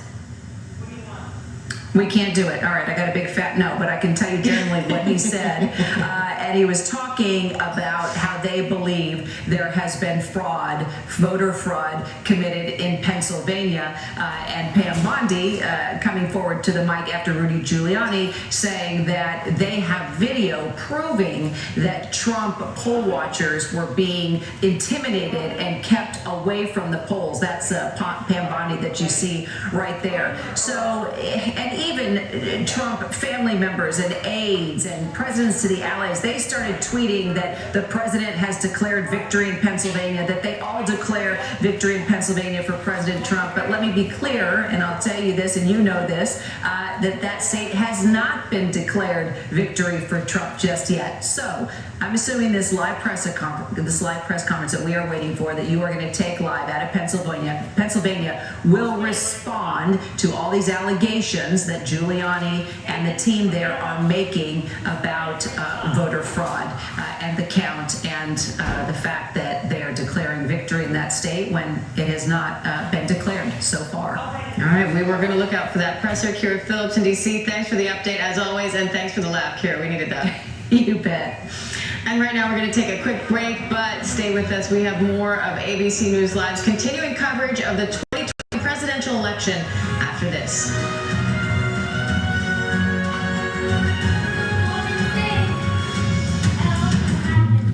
Hello? This is Montana Highway Patrol. You're looking for a couple of missing teenagers. That's right. Last seen in a red photo.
after the first polls closed. We still have no winner projected yet, but Joe Biden appears to have a clearer path if he can hold his lead in some key states there. Right now, Joe Biden looking at 253 electoral votes. President Trump has 214. But again, when you look at those gray states, those states are still up for grabs, which means the president could still make up that gap if that path comes through clearly. Now, one of those paths might be through Georgia, if he can make up some ground there. Elwin Lopez is in Atlanta with more. Elwin, at last check, it looked like the president was in the lead there in Georgia. What's the latest? Yeah, so he's still in the lead, but that has narrowed even since the last time we spoke, Diane. Now he's leading by 68,300 votes. That is 10,000 less than what we were reporting in just the last hour. So again, they're still counting all these ballots. The Secretary of State says that they will count every single one. Every legal vote matters, and he is reiterating that nonstop here in the state, in the Peach State. Now, we were having issues here in Fulton County at State Farm where they were counting ballots yesterday. There was a pipe that burst. It caused a 3 to 4 hour delay. The good news there is that no ballots were damaged, but of course they want to continue voting and continue to get this process done. They do expect to have results here in Georgia by the end of the night, but we've been waiting here. Earlier in the day, the Secretary of State said that it would be by midday. He was hoping by midday or by later this afternoon, and we're here still waiting for those results to come in. Again, just to remind our viewers, Fulton County is a Democratic stronghold, so they are expecting the votes here to favor Biden, if you will. 200,000 ballots have yet to be counted. So again, that's a good amount of ballots that have yet to be counted in this state, and of course Biden is hoping that those will favor him. Diane. All right, Elwin Lopez there in Atlanta. We appreciate it. Thank you. And let's bring in ABC News Deputy Political Director Mary Alice Parks. Now, Mary Alice, a little bit earlier in the evening, it looked like Biden's chances of winning Georgia were unlikely, to say the least. Has that picture changed at all? Well, the margin has definitely tightened over the course of the day. And part of what's interesting here is where exactly in the state the outstanding vote is. You heard the conversation there about Fulton County, a large county with a lot of Democratic vote. That's where we're seeing somewhere north of 60,000 ballots still yet to be counted. That could be really good for Joe Biden. DeKalb County too, it's a really black county. We've seen Democrats there with some large margins in the past. And again, we're seeing probably around 40,000 absentee ballots remaining to be counted, or they're still working their way through. Remember, we're getting updates from all these individual counties, so it's a slow process, it's a messy process. The counties are sometimes readjusting when they learn more about exactly how many ballots they have to go through.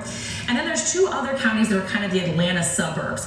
Going into this election, Democrats had really hoped to expand their leads in those suburbs, and right now Joe Biden has been improving upon the margins that Hillary Clinton had in those areas. And again, we still have some absentee ballots from those sort of suburban counties outside of Atlanta still to be counted. So the story here, the president is still very much on top. It is Georgia, a southern state after all, but interesting to watch the margins narrow and if the election officials still just doing their jobs and counting those votes. All right. Deputy Political Director Mary Alice Parks. Thanks, Mary Alice. And ABC's Adrian Bankert is in Michigan, which ABC News has projected will be a win for Joe Biden. Adrian, this was a nail-biter all day. What's the latest from Michigan?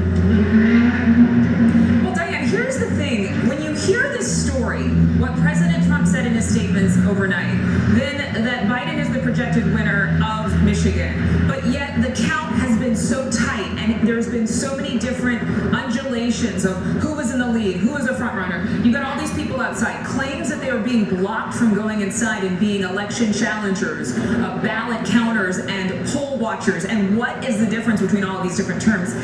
Having gone here and talked to several of these people, I think I have a lot more clarity. I still need to read in on some of this information.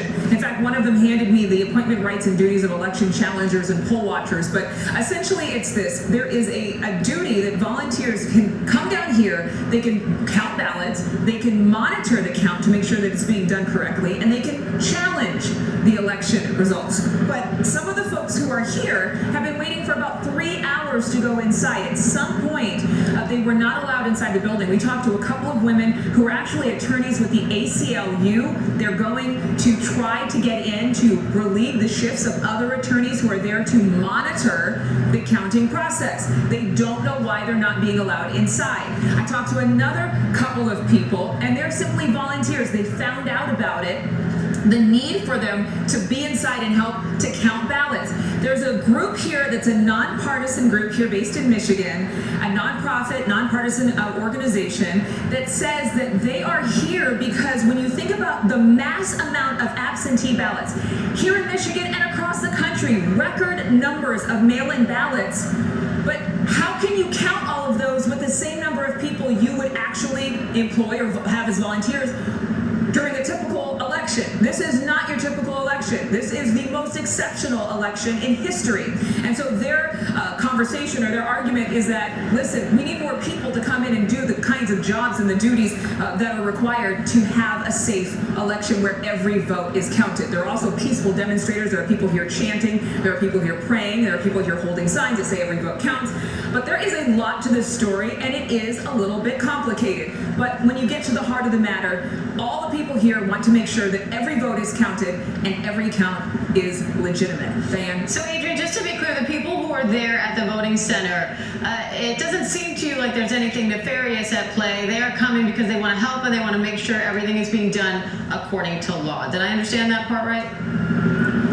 You are 100% right. This is one of the most peaceful organizations or demonstrations outside of this building. A lot of people have said they've made friends here, but everyone's saying, listen, we just want to do what's right. We just want every vote to be counted. We want this to be a clean election. However, a couple of people who didn't know each other here said to me that there was some word that thousands of ballots were delivered here overnight, like at 3 and 4 in the morning. I do not know the validity of that report, but people are saying that's what they saw and that's what they heard. They talked to someone who was inside. They've talked to people who were inside and then not allowed to go back in once they left to use the bathroom. I mean, you're just hearing these stories of things where it's like, what's going on? So there are questions that we need to continue to look into. And again, I've only been here on the ground in Michigan for a couple of hours, but as soon as I arrived, I was able to talk to these folks. Everyone just wants the right thing to be done. Yeah, and you never know in the game of telephone when information is being relayed that way, what is true and what is being exaggerated or misunderstood. So Adrian, we're glad you're there. We're glad you're on the ground now. We're going to let you go because we know you have a lot of work to do to try to figure out what's going on. But we appreciate you sharing with us what you've found out so far. It's all really interesting. It's fascinating. Diana, I have to just say one more thing, that a lot of the folks out here, this is a volunteer duty. They've been out here for hours. And I said, are you going to leave? And they say, no, we can't leave, with the hopes that maybe we'll be able to go inside. They need us. They need more people in here counting these ballots. All right, people trying to do their civic duty. Adrian Bankert, we appreciate you doing your duty today, friend. Thank you. And so we're going to go ahead and take a quick break, but we have more ABC News Live continuing coverage of the 2020 presidential election after this.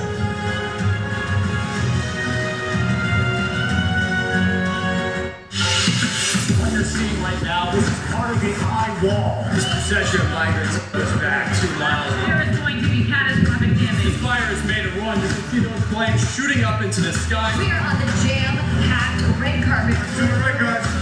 This is the 4th weekend of protest.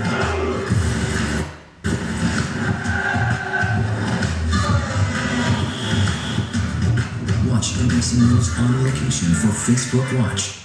What's the most innovative daily news podcast out there to listen to every day? Well, the Edward R. Murrow Awards said it's Start Here, the daily news podcast from ABC News. Even the New York Times calls us a top news podcast worth listening to. So if you like getting behind the biggest stories of the day inside all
these early results are coming in. And obviously that serves as a very stark contrast to what we are seeing from the president. And I don't think that really surprises anyone. I mean, these are two drastically different candidates. They have campaigned in different ways. They have two different visions for America. And at this point, the president is huddling with his advisors inside of the White House, and he is gearing up for a big fight. I mean, listen, he already is pushing for a recount in Wisconsin. The votes are still being counted. He's asking for a lawsuit in Michigan, another in Pennsylvania. We saw him speak last night at the White House after 2 a.m. in the morning. He is the president that declared just months ago that the only way that he will lose this election is if it is rigged. And so the president is gearing up for a fight, a legal battle. He wants a lot of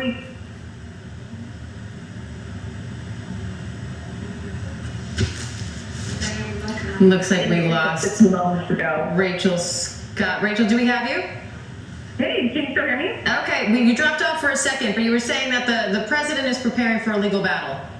Yeah, the president is preparing for a legal battle. And I was listening to you talk to Adrian Banker, who is in Michigan. I was there just this past weekend, and I was really struck by just how different these two candidates are. I spent some time at Biden's drive-in rally there in Detroit, talking to his supporters who were so concerned about the loss of life from the coronavirus. But almost everyone I talked to there said this election is about President Trump. They felt like this election was about getting President Trump out of office. It's something that I heard a lot from voters during the Democratic primary. They saw Joe Biden as the most electable candidate, and they're hoping that he goes to the White House, Diane.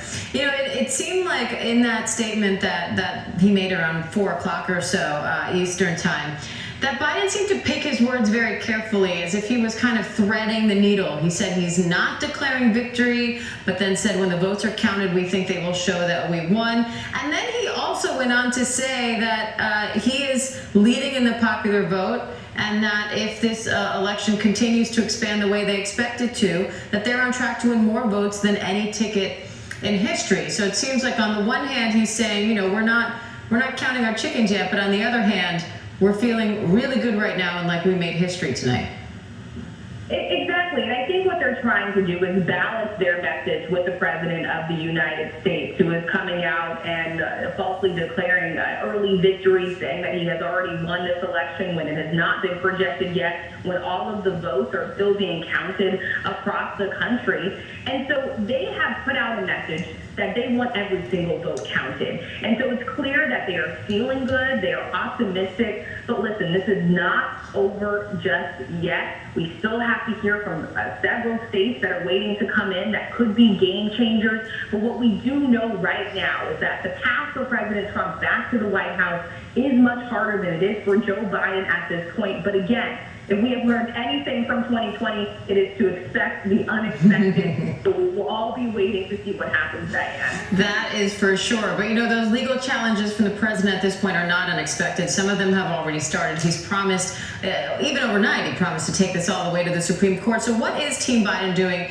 to prepare for that? We heard Joe Biden say earlier, every vote must be counted. No one is going to take our democracy. But what specifically do you know what the campaign's doing in order to prepare for what might be a huge legal fight?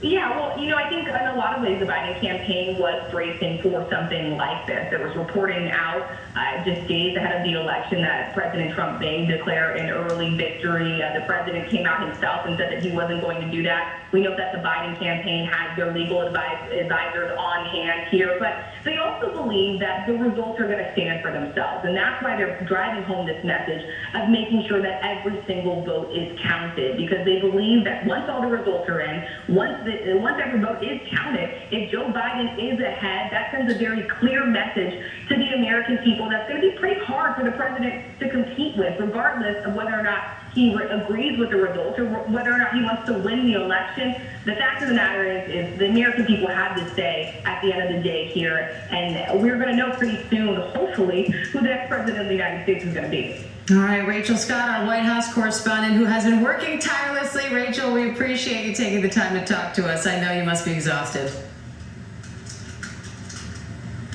No, I think we lost Rachel. Maybe she fell asleep right there on the phone with us. Let's check in now with ABC's Kira Phillips, who's in Washington, also working around the clock today. You made me laugh before. I made you laugh now, Kira. Take that. Yes, you did. And you know what? That's probably exactly what happened. She hung up the phone and she went, time to take a quick nap before Diane calls me again. Hopefully the viewers are getting a smile out of this too, and it's not just us that are going delirious. But Kira, if you can, just take us through the latest update. What are you looking at in terms of the numbers, and what are you hearing from Washington? Sure. I mean, and this is what we've been talking about all afternoon, is that President Trump does not like to lose. He's never liked to lose. And what does he usually do when he thinks he's losing in one way, shape, or form?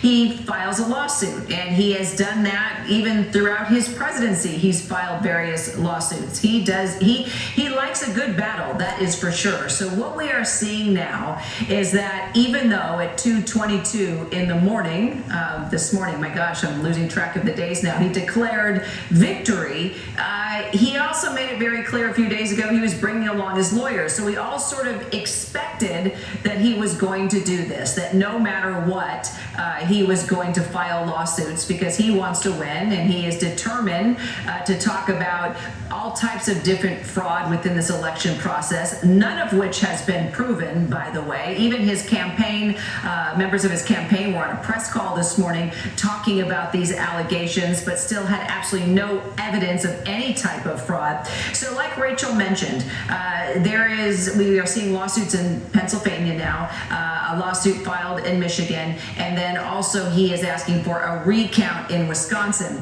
Now, with regard to a response, here's something else I thought was interesting, Diane, is that Trump loves to go before the cameras and talk, and I am actually quite shocked that we did not see him at all today. It was his son, Eric Trump, along with Rudy Giuliani, his personal attorney, and his 2020 campaign advisor, Corey Lewandowski, along with Pam Bondi, the former Florida AG, who is also a lawyer and an advisor to Trump. They held a press conference talking about various allegations within the Pennsylvania lawsuit when they were there on the ground in Philly. Well, Trump did decide, though, this press conference happened today. Of course, Trump did tweet, and it was with regard to what you see Pam Bondi here and Rudy Giuliani talking about. Donald Trump tweeting, "We have claimed for electoral vote purposes the Commonwealth of Pennsylvania, which won't allow legal observers, and the state of Georgia and the state of North Carolina, each of one which has a big Trump lead."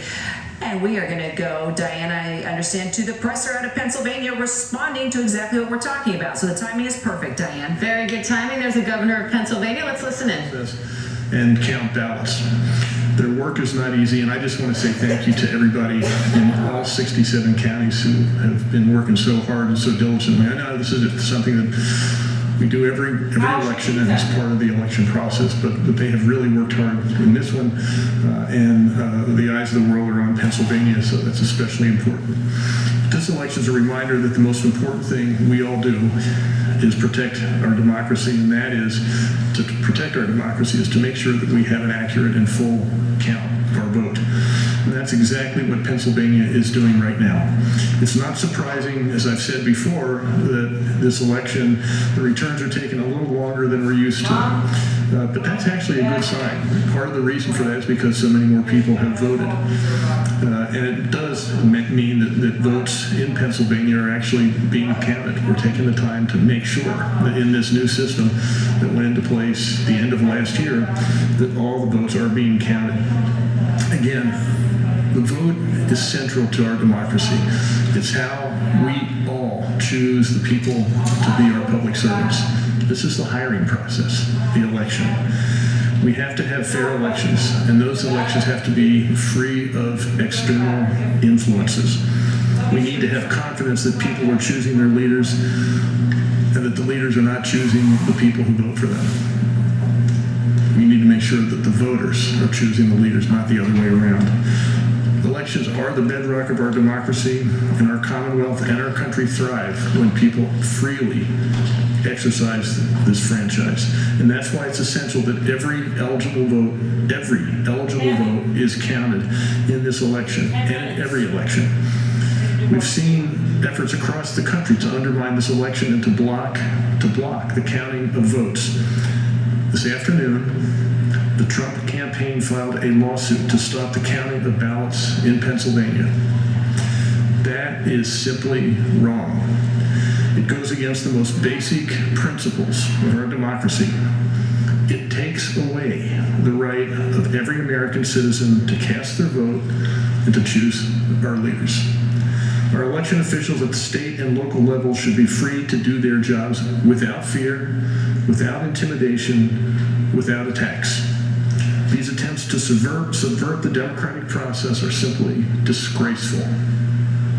We're going to fight every single attempt to disenfranchise voters. We will continue to administer free and fair elections in Pennsylvania. Let me be clear, in Pennsylvania, every vote is going to count. I'm going to fight like hell to protect the vote of every Pennsylvanian. I'm going to do everything in my power to make sure that every vote counts. Because in Pennsylvania, every voice matters, every vote matters. Thank you. And now I'm going to turn it over to Secretary of State, who's done a phenomenal job of making this election, I think, as smooth as any election I've ever seen. And I've seen a lot of elections in Pennsylvania. Secretary of State Kathy Hookvar.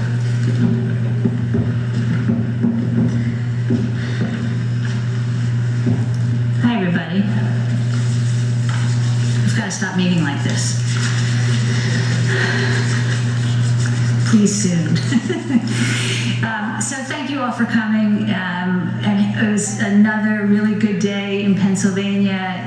Our amazing county election directors and personnel across the Commonwealth, once again, just put in incredible hours and time and energy and patience and attention to detail to make sure that they could proceed with counting hundreds and hundreds of thousands of ballots.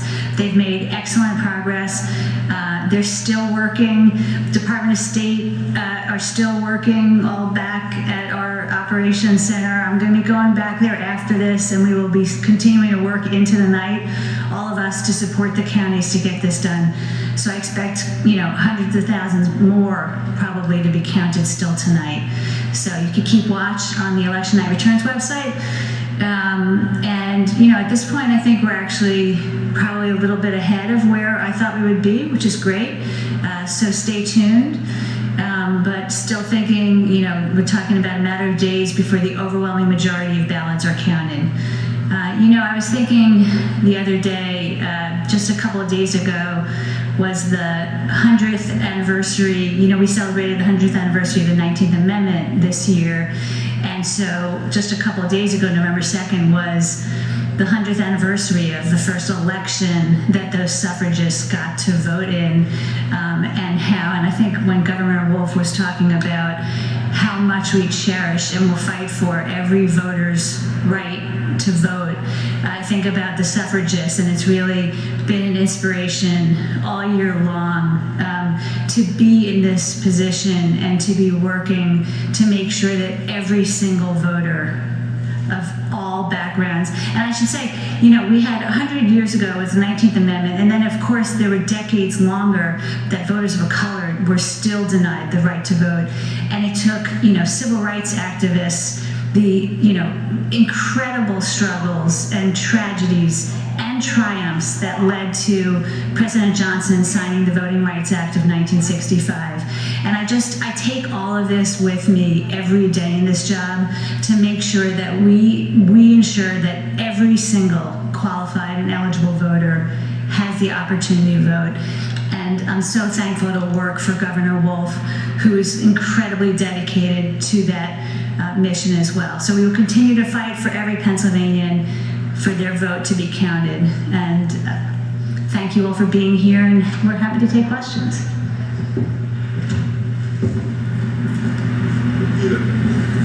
With the lawsuits that you just described, Governor Wolf, I mean, is it likely that this count will be shut down anytime soon? Is that possible?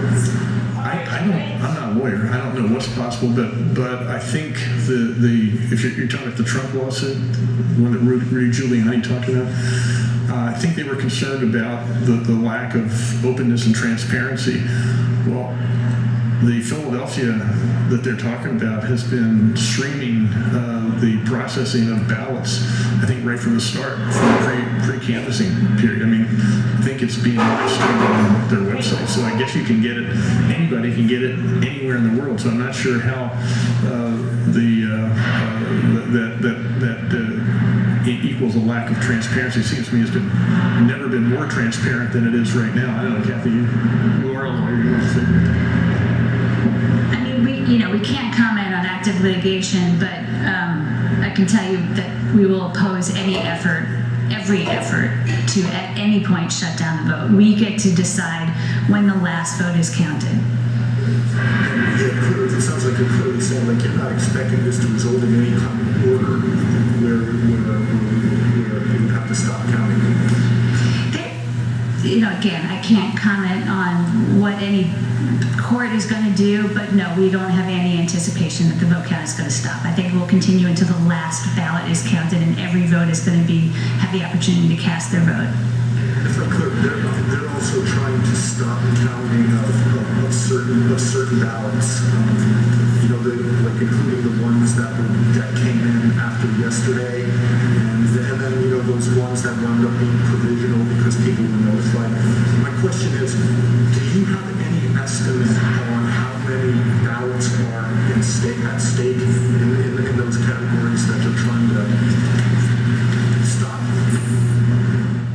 So no, I mean, I think that as I'm not sure if you were here earlier, I think it was this morning that I was asked, and we really won't know the full scope of the universe of ballots until the canvass is finished.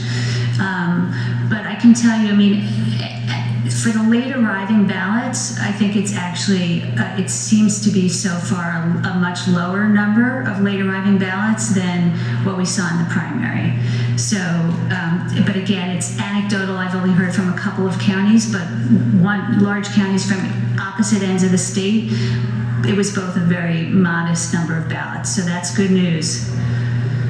Yes, yeah, exactly, hundreds, yeah. So it was great. I mean, obviously, I would rather nobody have, rather nobody fall into the category. And obviously, we're going to count every one of those ballots, as I've talked before. But it seems to be a very modest number. So. Your also ability to, I know to some extent you can judge how many are still out there.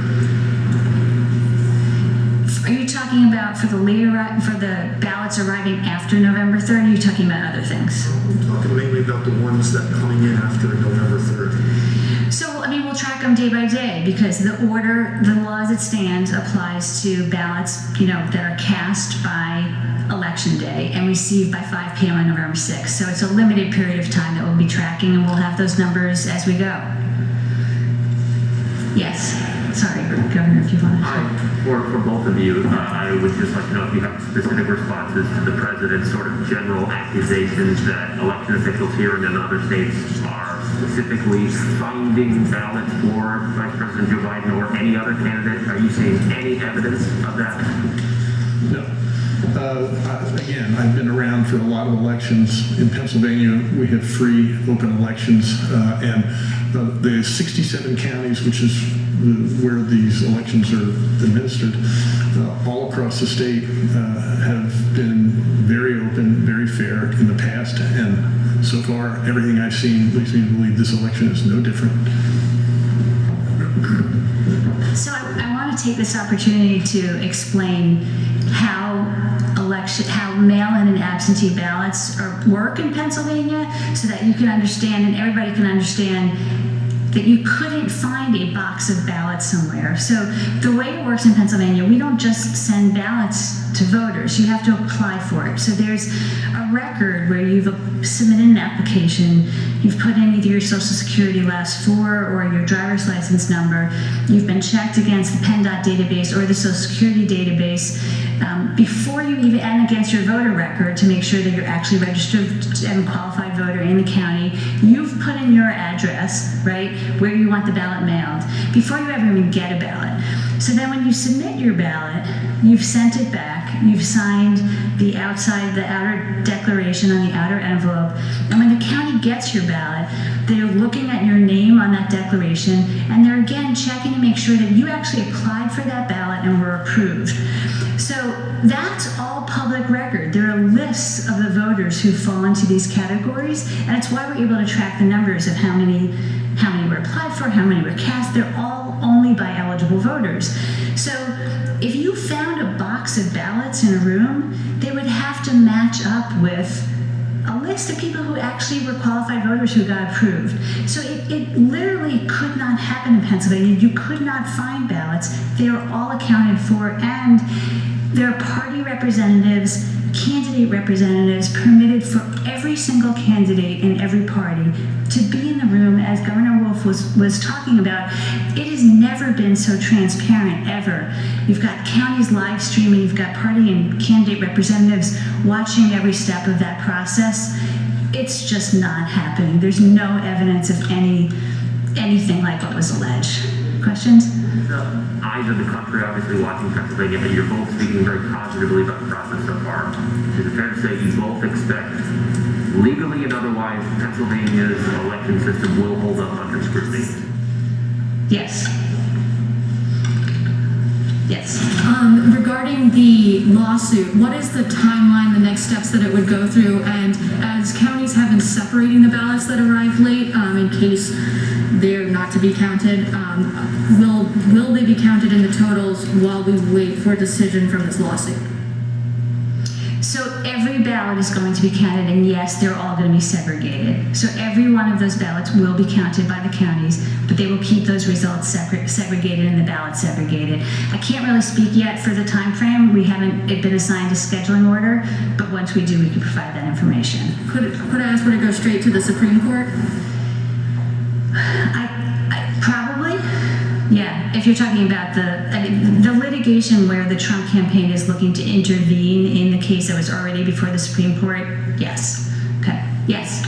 We've been talking about for months. We knew it was going to come down really to us in Pennsylvania. It's not a surprise to us, but this is kind of a loaded question. The whole nation that maybe is not understanding as much what we've known forever. Is there anything that you would really want to address to them? Because everybody's looking at us like, what's happening with Pennsylvania? Can you just give a kind of a brief explanation for why it is coming down to us? It's not because we're the center of the universe. I don't know, Governor, you want to take this one?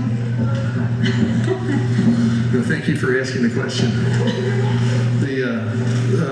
Pennsylvania is a big state. We have 20 electoral votes, and Pennsylvania has always been an important state for elections, and it became especially important in the 2016 election when the Republican candidate actually won the 20 electoral votes.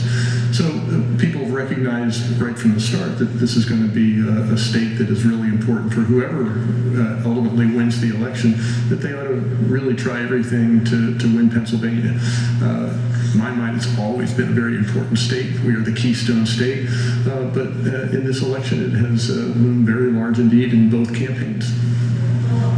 I just think that some people might not understand why the process, like how come Michigan and Wisconsin, that they were able to get it done faster and they're also key. Is there anything particular that you want to kind of let the average person know that might not know what we have known all along? Yeah, well, there are a couple of things, and I'm not sure, maybe Kathy can talk a little bit about this in Wisconsin and Michigan, but in Pennsylvania, you can't start counting ballots until the polls close at 8 p.m. Some places you can actually start to count early. In Pennsylvania, you can't even start to pre-canvass. That means you can't prepare mail-in ballots by opening the envelopes, smoothing them out if there are wrinkles in them, to prepare them to be scanned at 8 p.m. You can't even start that process until 7 a.m. on election day. Other states have days before the election. As soon as the ballots come in, you can get them ready to be put into the scanner at whatever time you want to do that. So Pennsylvania has always had a late start on the counting process, and that has just been accelerated with more ballots coming in by mail. So I think that's the reason that this is taking more time. Frankly, very pleased with the 3 million ballots applied for by mail. We have a record registration. Over 9 million people registered to vote in Pennsylvania. That's the first time it's ever gone over 9 million And so there's a whole confluence of things, a lot of people voting, a new election law in place that went into place in 2000, it was passed in 2019. June 2nd was the very first election where we had the primary. We have these unusual rules in Pennsylvania that we can't start to count until the polls close. So all those things have conspired to make the results come in a little later a couple days later than we normally get them. But again, keep in mind, this is not unusual in some cases. Military ballots have, by, I think in the election code, a week to come in. So they've always been counted late. It's just there haven't been as many absentee ballots coming in as there are right now in Pennsylvania. So I think, did I cover everything? Yeah, I think so. All right. Shane, thank you. Yes? Secretary, before this question is for you. Could you elaborate a bit on the difference between the voting system? We've had a number of people contact us that are worried about their votes and whether they'll be counted, because the fact that, one polling place is saying to use blank pins versus blank markers. Could you elaborate on that? Sure. So in Pennsylvania, when we mandated at the Department of State that every one of the 67 counties upgrade their voting systems to new voter verifiable paper trail secure systems, we knew that we have a great commonwealth, and in Pennsylvania the counties have the authority to select among certified voting systems that the Department of State certifies. They actually have to be certified by both state and federal government. So we created new security standards and new accessibility standards, and we ended up certifying 5 different manufacturers, and really it ended up being probably between 20 and 25 different types of systems and configurations. And every one of them meets our security standards, our accessibility standards, and every component of Pennsylvania, the Pennsylvania statutes that they require for voting systems in Pennsylvania. So though they all look a little different and feel a little different, they all meet the highest standards of security and accessibility, and they all have a verifiable paper trail.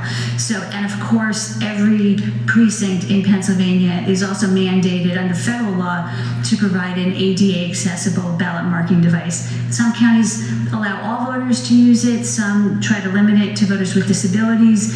Either way, those are all within the context of the law, and again, meet the highest standards of security and accessibility. So every voter, no matter how you vote, where you vote, you can have tremendous confidence that your vote is secure and your ballots will be counted accurately. Could you break that down a little bit more here? Like, for instance, the Dominion system recommends that you use a black marker versus a black pin. There are voters who have reached out to us who said, oh, well, I was told that if you use a black marker for this system, it'll be thrown out. No. So the type of pen is really about the ability for the scanner to read the ballot. So let's say you mark your circles, I don't know, with a red pen, which you're really, most systems work with black or blue. The Dominion system, like Montgomery County, tends to, say that black is better. It just is read better by the scanner. But if it's not read by the scanner, it will be read by a person. So no ballot is rejected or not counted because of the wrong, as long as you filled in the circles, you haven't, done things that would violate your vote, like, I don't know, putting X's through things and arrows and things that wouldn't constitute a vote. It doesn't matter. Your vote will be counted as long as they could determine the voter's intent. Sure. Thank you all. Thanks, everybody.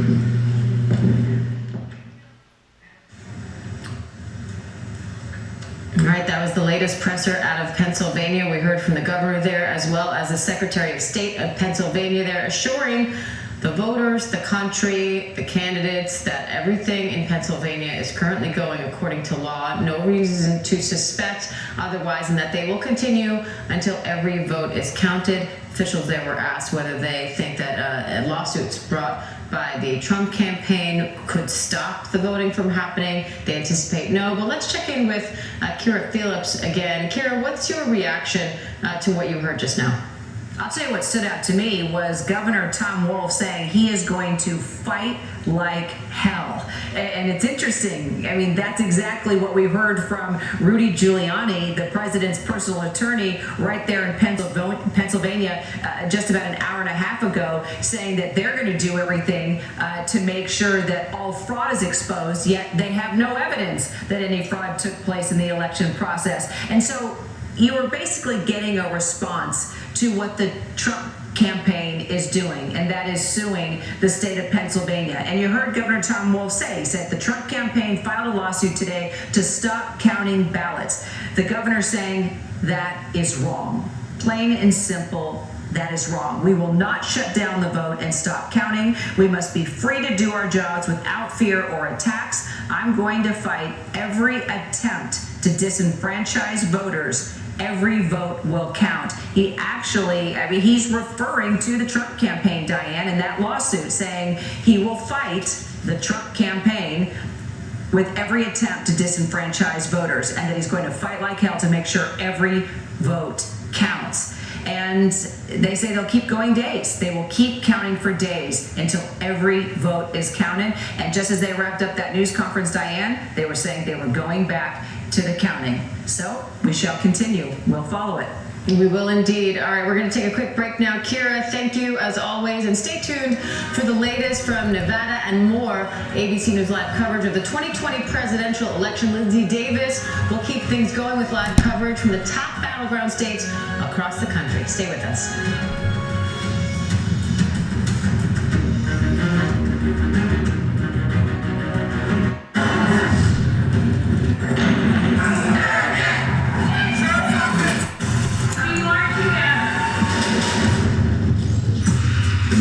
Stories of our time, anytime. Nightline.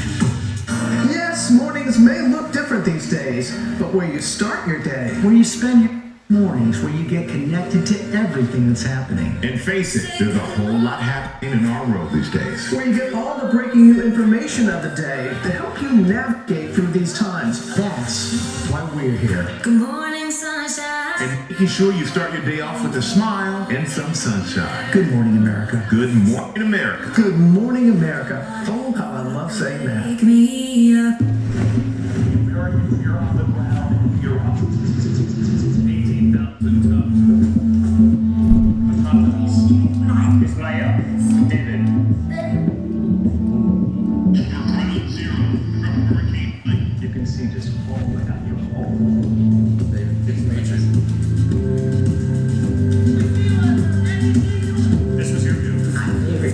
Thank you for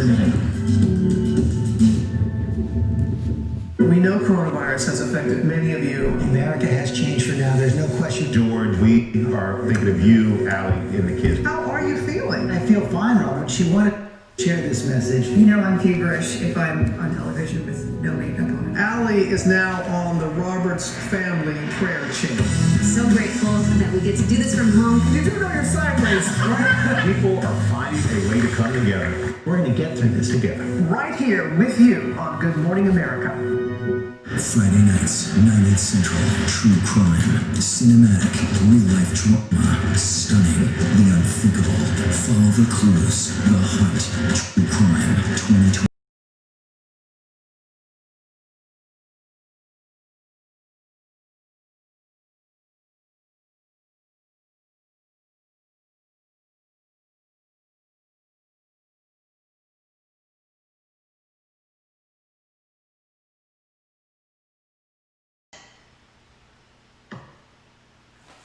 Straighten back up.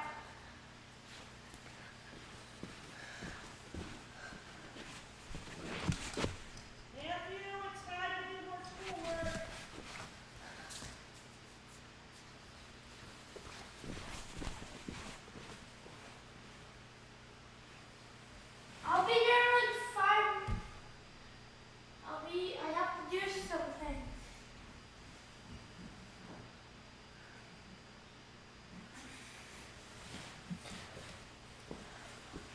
My friend is saying,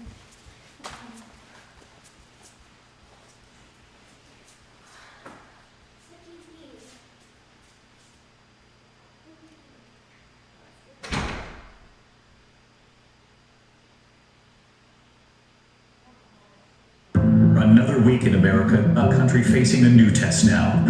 Airport, almost no one here. The last flight out of Rome. This is the nursing home just outside Seattle. Dozens of people were just rushed off this cruise ship. This is ground zero. It is shut down. Another ambulance just pulled out. Now they're headed to the hospital. Time is of the essence. You can see the ship behind me. The first time tests have been done here. Morning, afternoon, evening, late night, 24/7. ABC News, there for you.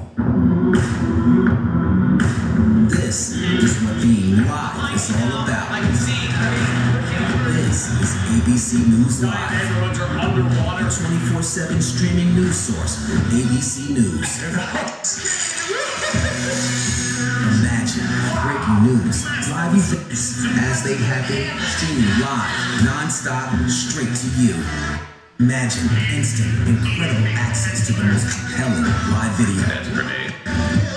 Original, on the edge, breakthrough storytelling from ABC News, National Geographic, ESPN, all the most innovative storytellers, all designed differently for you to stream straight to any screen whenever you want, free. And imagine the most celebrated, epic live events and moments, all playing out right before your eyes. See those flames behind me? Go there now. With ABC News Live. Think of it as your live streaming adrenaline rush. Just look at all of the smoke here. Real, raw, live. No matter where the next step takes us, we're taking it. It's frightening. And go deeper inside the groundbreaking exclusives from the campaign trail only ABC News gets. Behind the scenes, exclusive access. Take you inside for an extraordinary tour here at ABC News Live. This is it. It's time to go there, be there, experience it live on the scene. Maybe that's why, in just 1 year, ABC News Live is already America's #1 live streaming news. And imagine this, it's free. Watch ABC News Live right now and anytime, streaming on Roku, Hulu, Facebook, and abcnews.com. ABC News Live. Streaming everywhere, right to you. Again, good afternoon, everyone. I'm really happy to be here today to give an update about how our elections have been proceeding for Washoe County going into the day after election day. We are processing ballots. We did receive around 9,000 ballots that came in during election day through our drop-off locations and our election day polling locations. So we are in the process right now of doing our verifications, getting those ballots processed and getting those tallied into our system. Of course, we will be giving updates every morning from today or from tomorrow and up through the canvass of the votes on November 16th. Daily updates about any tally results that we have that can be included in those updates. We'll be releasing those, and those will be updated daily by 10 a.m. every morning for Washoe County. We have, like I said, around 9,000 mail-in ballots that were dropped off at those locations. We're in the process of again, going through, entering them into our voter registration system, going through signature verification, and making sure that all those ballots are eligible to be cast. We will be working on putting those through our tally system and getting those cast as soon as we can. We also have over 5,000 provisional ballots that were issued for in-person same-day registration provisionals. And again, those will actually be reconciled after the last mail-in ballot has been cast.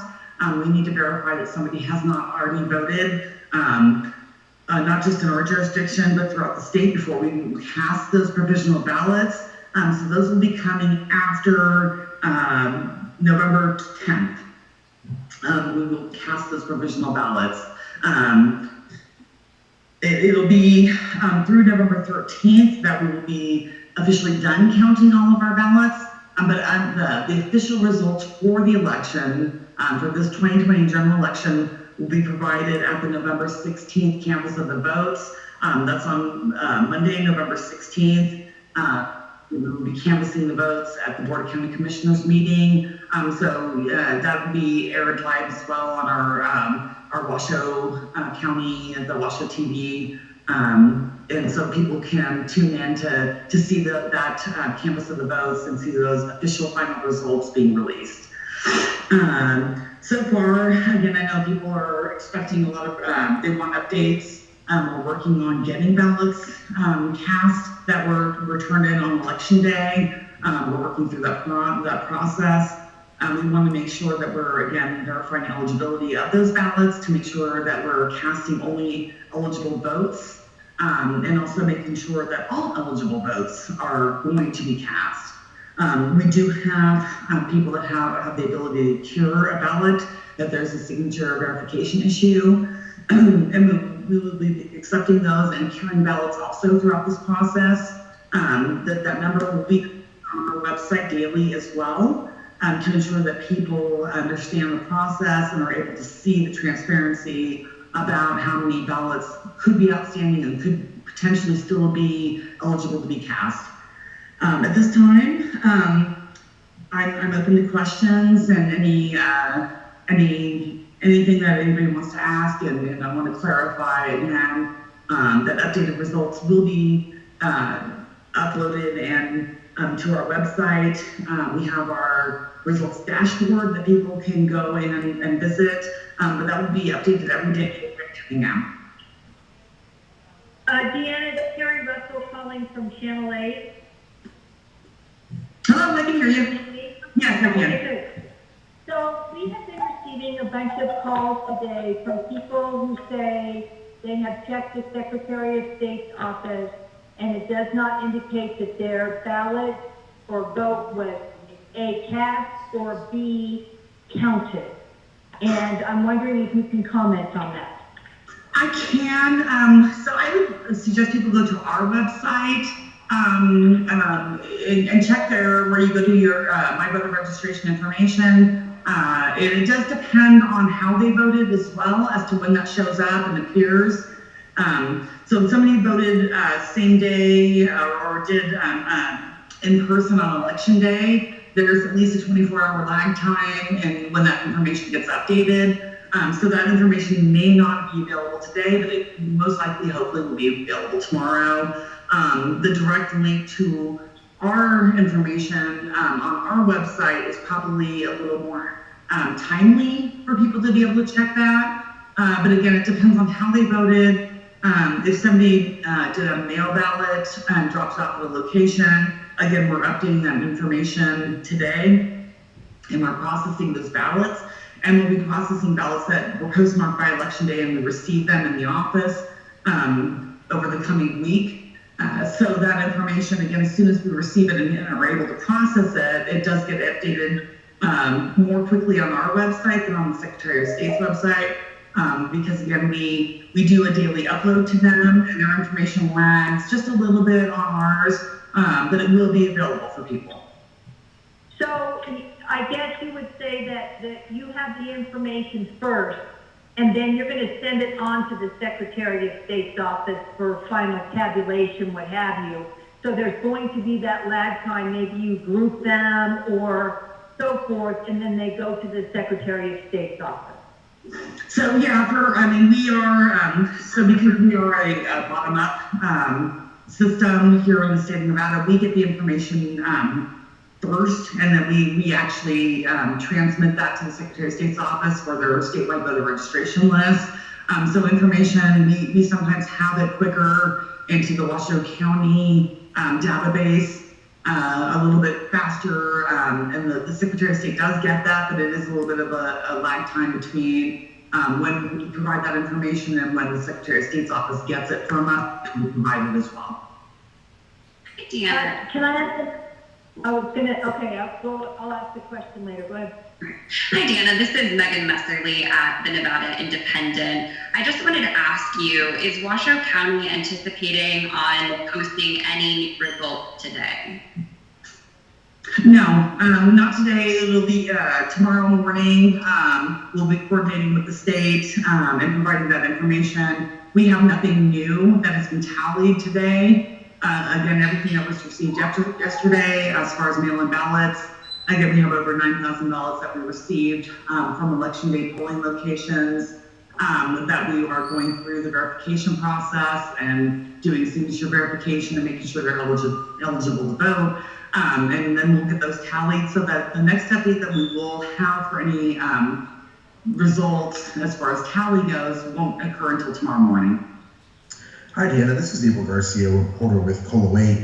Question for you is, with the significant amounts of mail-in ballots that we've had, can you talk to us a little bit about the process? I mean, has it been a little bit more challenging, more time-consuming for all of our election workers as they're trying to identify the vote and to really make sure that these votes are verified?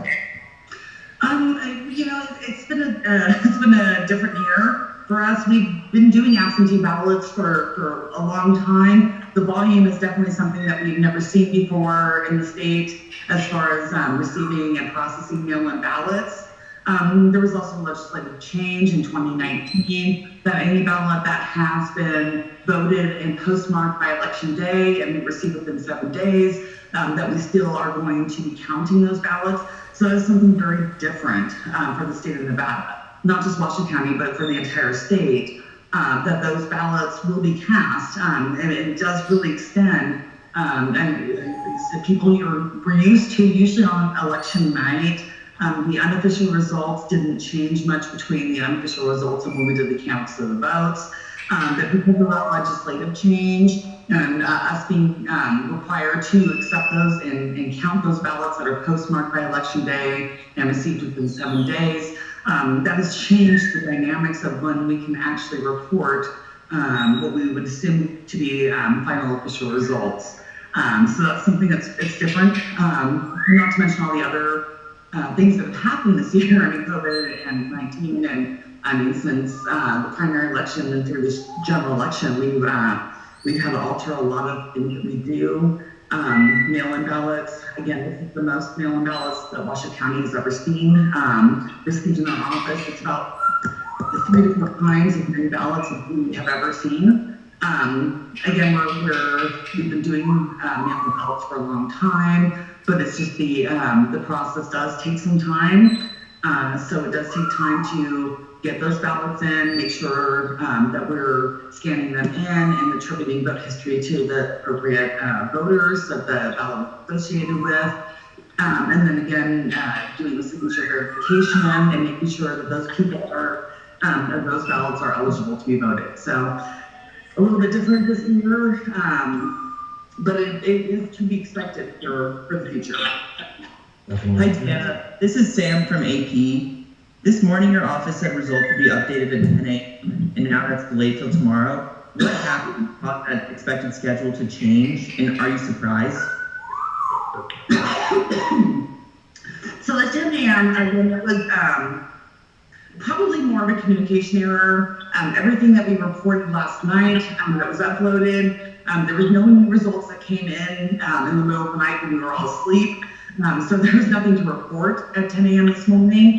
That was the 10 a.m. updates are going to be, I guess, like I said, we could have done a better job of clarifying when that would start. We weren't expecting to do those updates today, again, because we reported everything that we had that had come in last night. There's no need to provide a supplement because there was no changes this morning. But every day from here on out, we will be reporting and updating those numbers every day by 10 a.m. Can you take your step-by-step of your day today, including your communication with the Secretary of State, which also expected a results update today? I'm sorry, can you repeat that?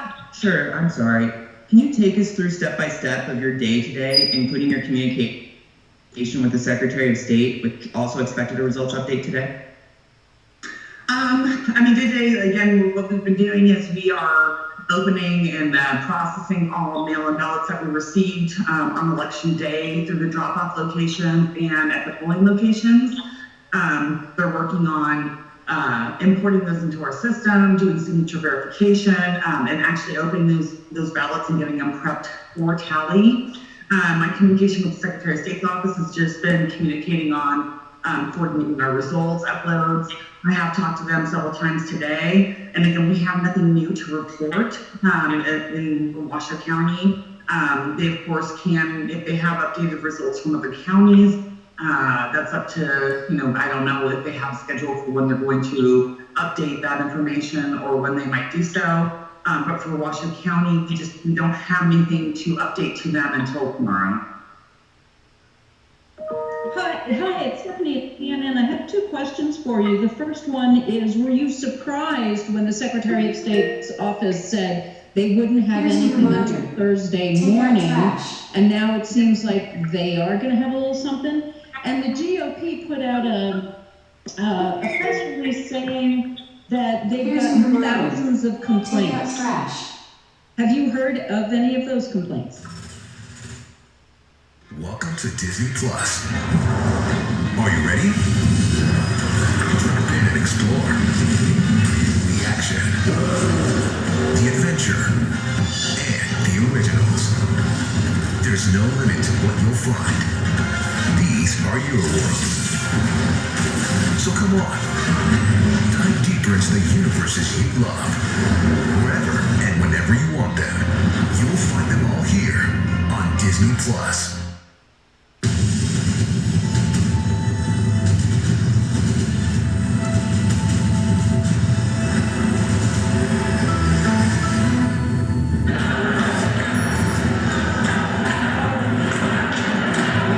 State of democracy right now. Chants from poll workers to try to prevent votes from being counted in Detroit. Both political parties had the maximum of 134 challengers permitted inside the TCF Center there in the Motor City. Not long after this, ABC News projected Biden the winner of Michigan. The Trump campaign announcing a lawsuit will be filed. The path to victory hitting a fork in the road. 270 electoral votes. The Trump and Biden campaigns with their collective eyes on the prize. But who really has the better shot tonight? States in play, major movement in the upper Midwest today before Biden's big win in Michigan. The votes coming into Wisconsin, putting the former vice president over the top there as well. The counts for the other battlegrounds still coming in. Too close to call Arizona and Nevada in the west, Georgia and North Carolina in the south, and of course the Keystone State of Pennsylvania. President Trump casting doubt, taking legal action, trying to stop the count, tweeting to, quote, hereby claim certain states' electoral votes after baselessly declaring victory overnight. The president threatening to go to the Supreme Court. Joe Biden calling for calm and patience, saying he believes he's on track to win this election. And the big picture, taking a step back from the horse race to take the temperature of our nation. What did we learn from 2020 about voter enthusiasm? Good evening, everyone. I'm Lindsay Davis. Thanks so much for streaming with us. Well, after a long 24 hours for an already tense nation, as the American people wait to learn who will be the next president of the United States, there are several takeaways. Among them, after this country has endured a grueling pandemic, an economic downturn, and racial unrest, sometimes the more things change, the more they stay the same. Divided we stand. Razor-thin margins separate President Trump and former Vice President Biden in multiple battleground states as they finish the process of counting every vote in this unprecedented election. And as of this hour, here's where the race stands. Joe Biden leads the popular vote by just over 3 million votes. And in the all-important Electoral College, Biden is currently winning 22 states with 253 electoral votes. President Trump is currently winning 23 states with 214 electoral votes. The Biden campaign with some big wins in the Midwest. ABC News projects the vice president will win the state of Michigan. And with 100% of the precincts reporting in Wisconsin tonight, ABC News can now characterize Joe Biden as the apparent winner in Wisconsin. Still a very close race there, but Biden appears to be winning by nearly the same margin that the president won the state 4 years ago. But in 5 states, the race is still too close to call. Pennsylvania, North Carolina, Georgia, Arizona, and Nevada. Those states hold the key to the White House, and both campaigns are digging in for a fight. Joe Biden and Kamala Harris appeared late today, expressing confidence in having a clear path to victory once all the votes are counted. Meanwhile, late last night, President Trump prematurely declared victory, and his campaign is now launching a legal fight to try to stop the vote count in several states. Lots to get into tonight. ABC's Mary Bruce leads us off. Tonight, a confident Joe Biden with Kamala Harris by his side declaring victory is within his reach. I'm not here to declare that we've won, but I am here to report when the count is finished, we believe we will be the winners. Biden says he's ahead in Wisconsin, ahead in Michigan, confident he flipped Arizona, and feeling good about Pennsylvania. And he added this. Of special significance to me is that we've won with the majority of the American people. Indeed, Senator Harris and I are on track to win more votes than any ticket in the history of this country. Overnight, just after midnight, Biden telling supporters to keep the faith. We're going to have to be patient, and it ain't over till every vote is counted. Every ballot is counted. Today, promising their votes matter. Every vote must be counted. No one's going to take our democracy away from us. Not now, not ever. We, the people, will not be silenced. We, the people, will not be bullied. We, the people, will not surrender.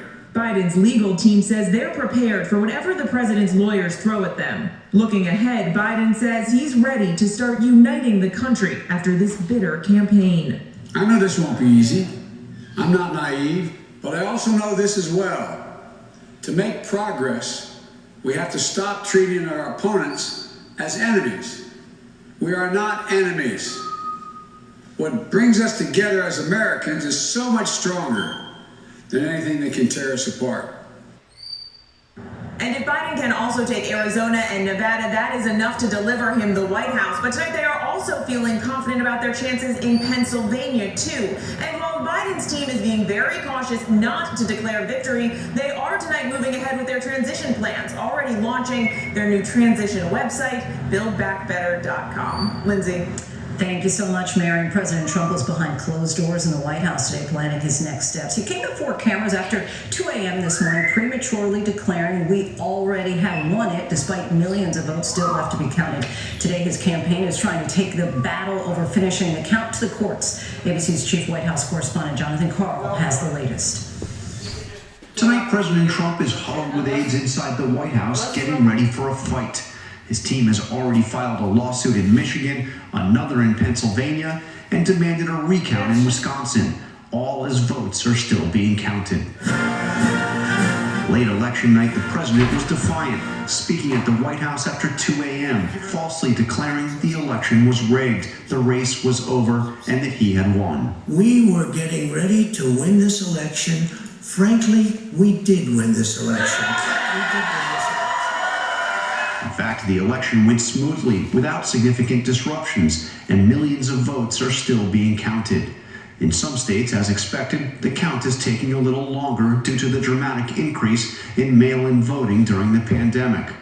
Today, even the Senate Majority Leader, Republican Mitch McConnell, took issue with the president's words. Claiming you win the election is different from finishing the counting. Republican Senator Marco Rubio was more blunt, tweeting, "Taking days to count legally cast votes is not fraud." Today, the president's team filed suit in Michigan, claiming they have not been provided meaningful access to several counting locations. Though they made no allegation the vote was tainted. They are also demanding a recount in Wisconsin, though they trail by some 20,000 votes, and election officials there say everything has been counted.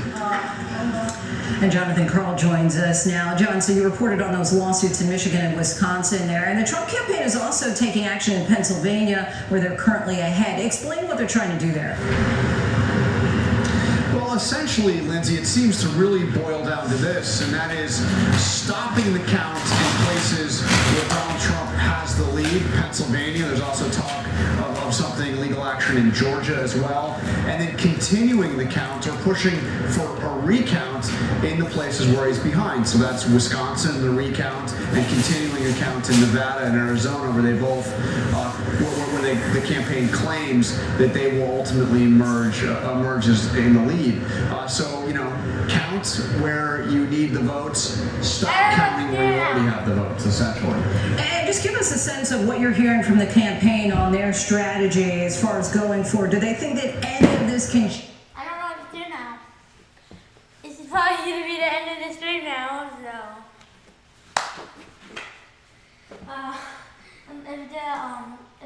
if it keeps on going tomorrow, if it's still on tomorrow, I'm going to restream. Everything's still set up. If something big happens tomorrow, we're going to announce it using the live streaming thing. Everything's set up. It will be amazing. It is amazing already. So I'm disconnecting. Okay, we'll stop and goodbye.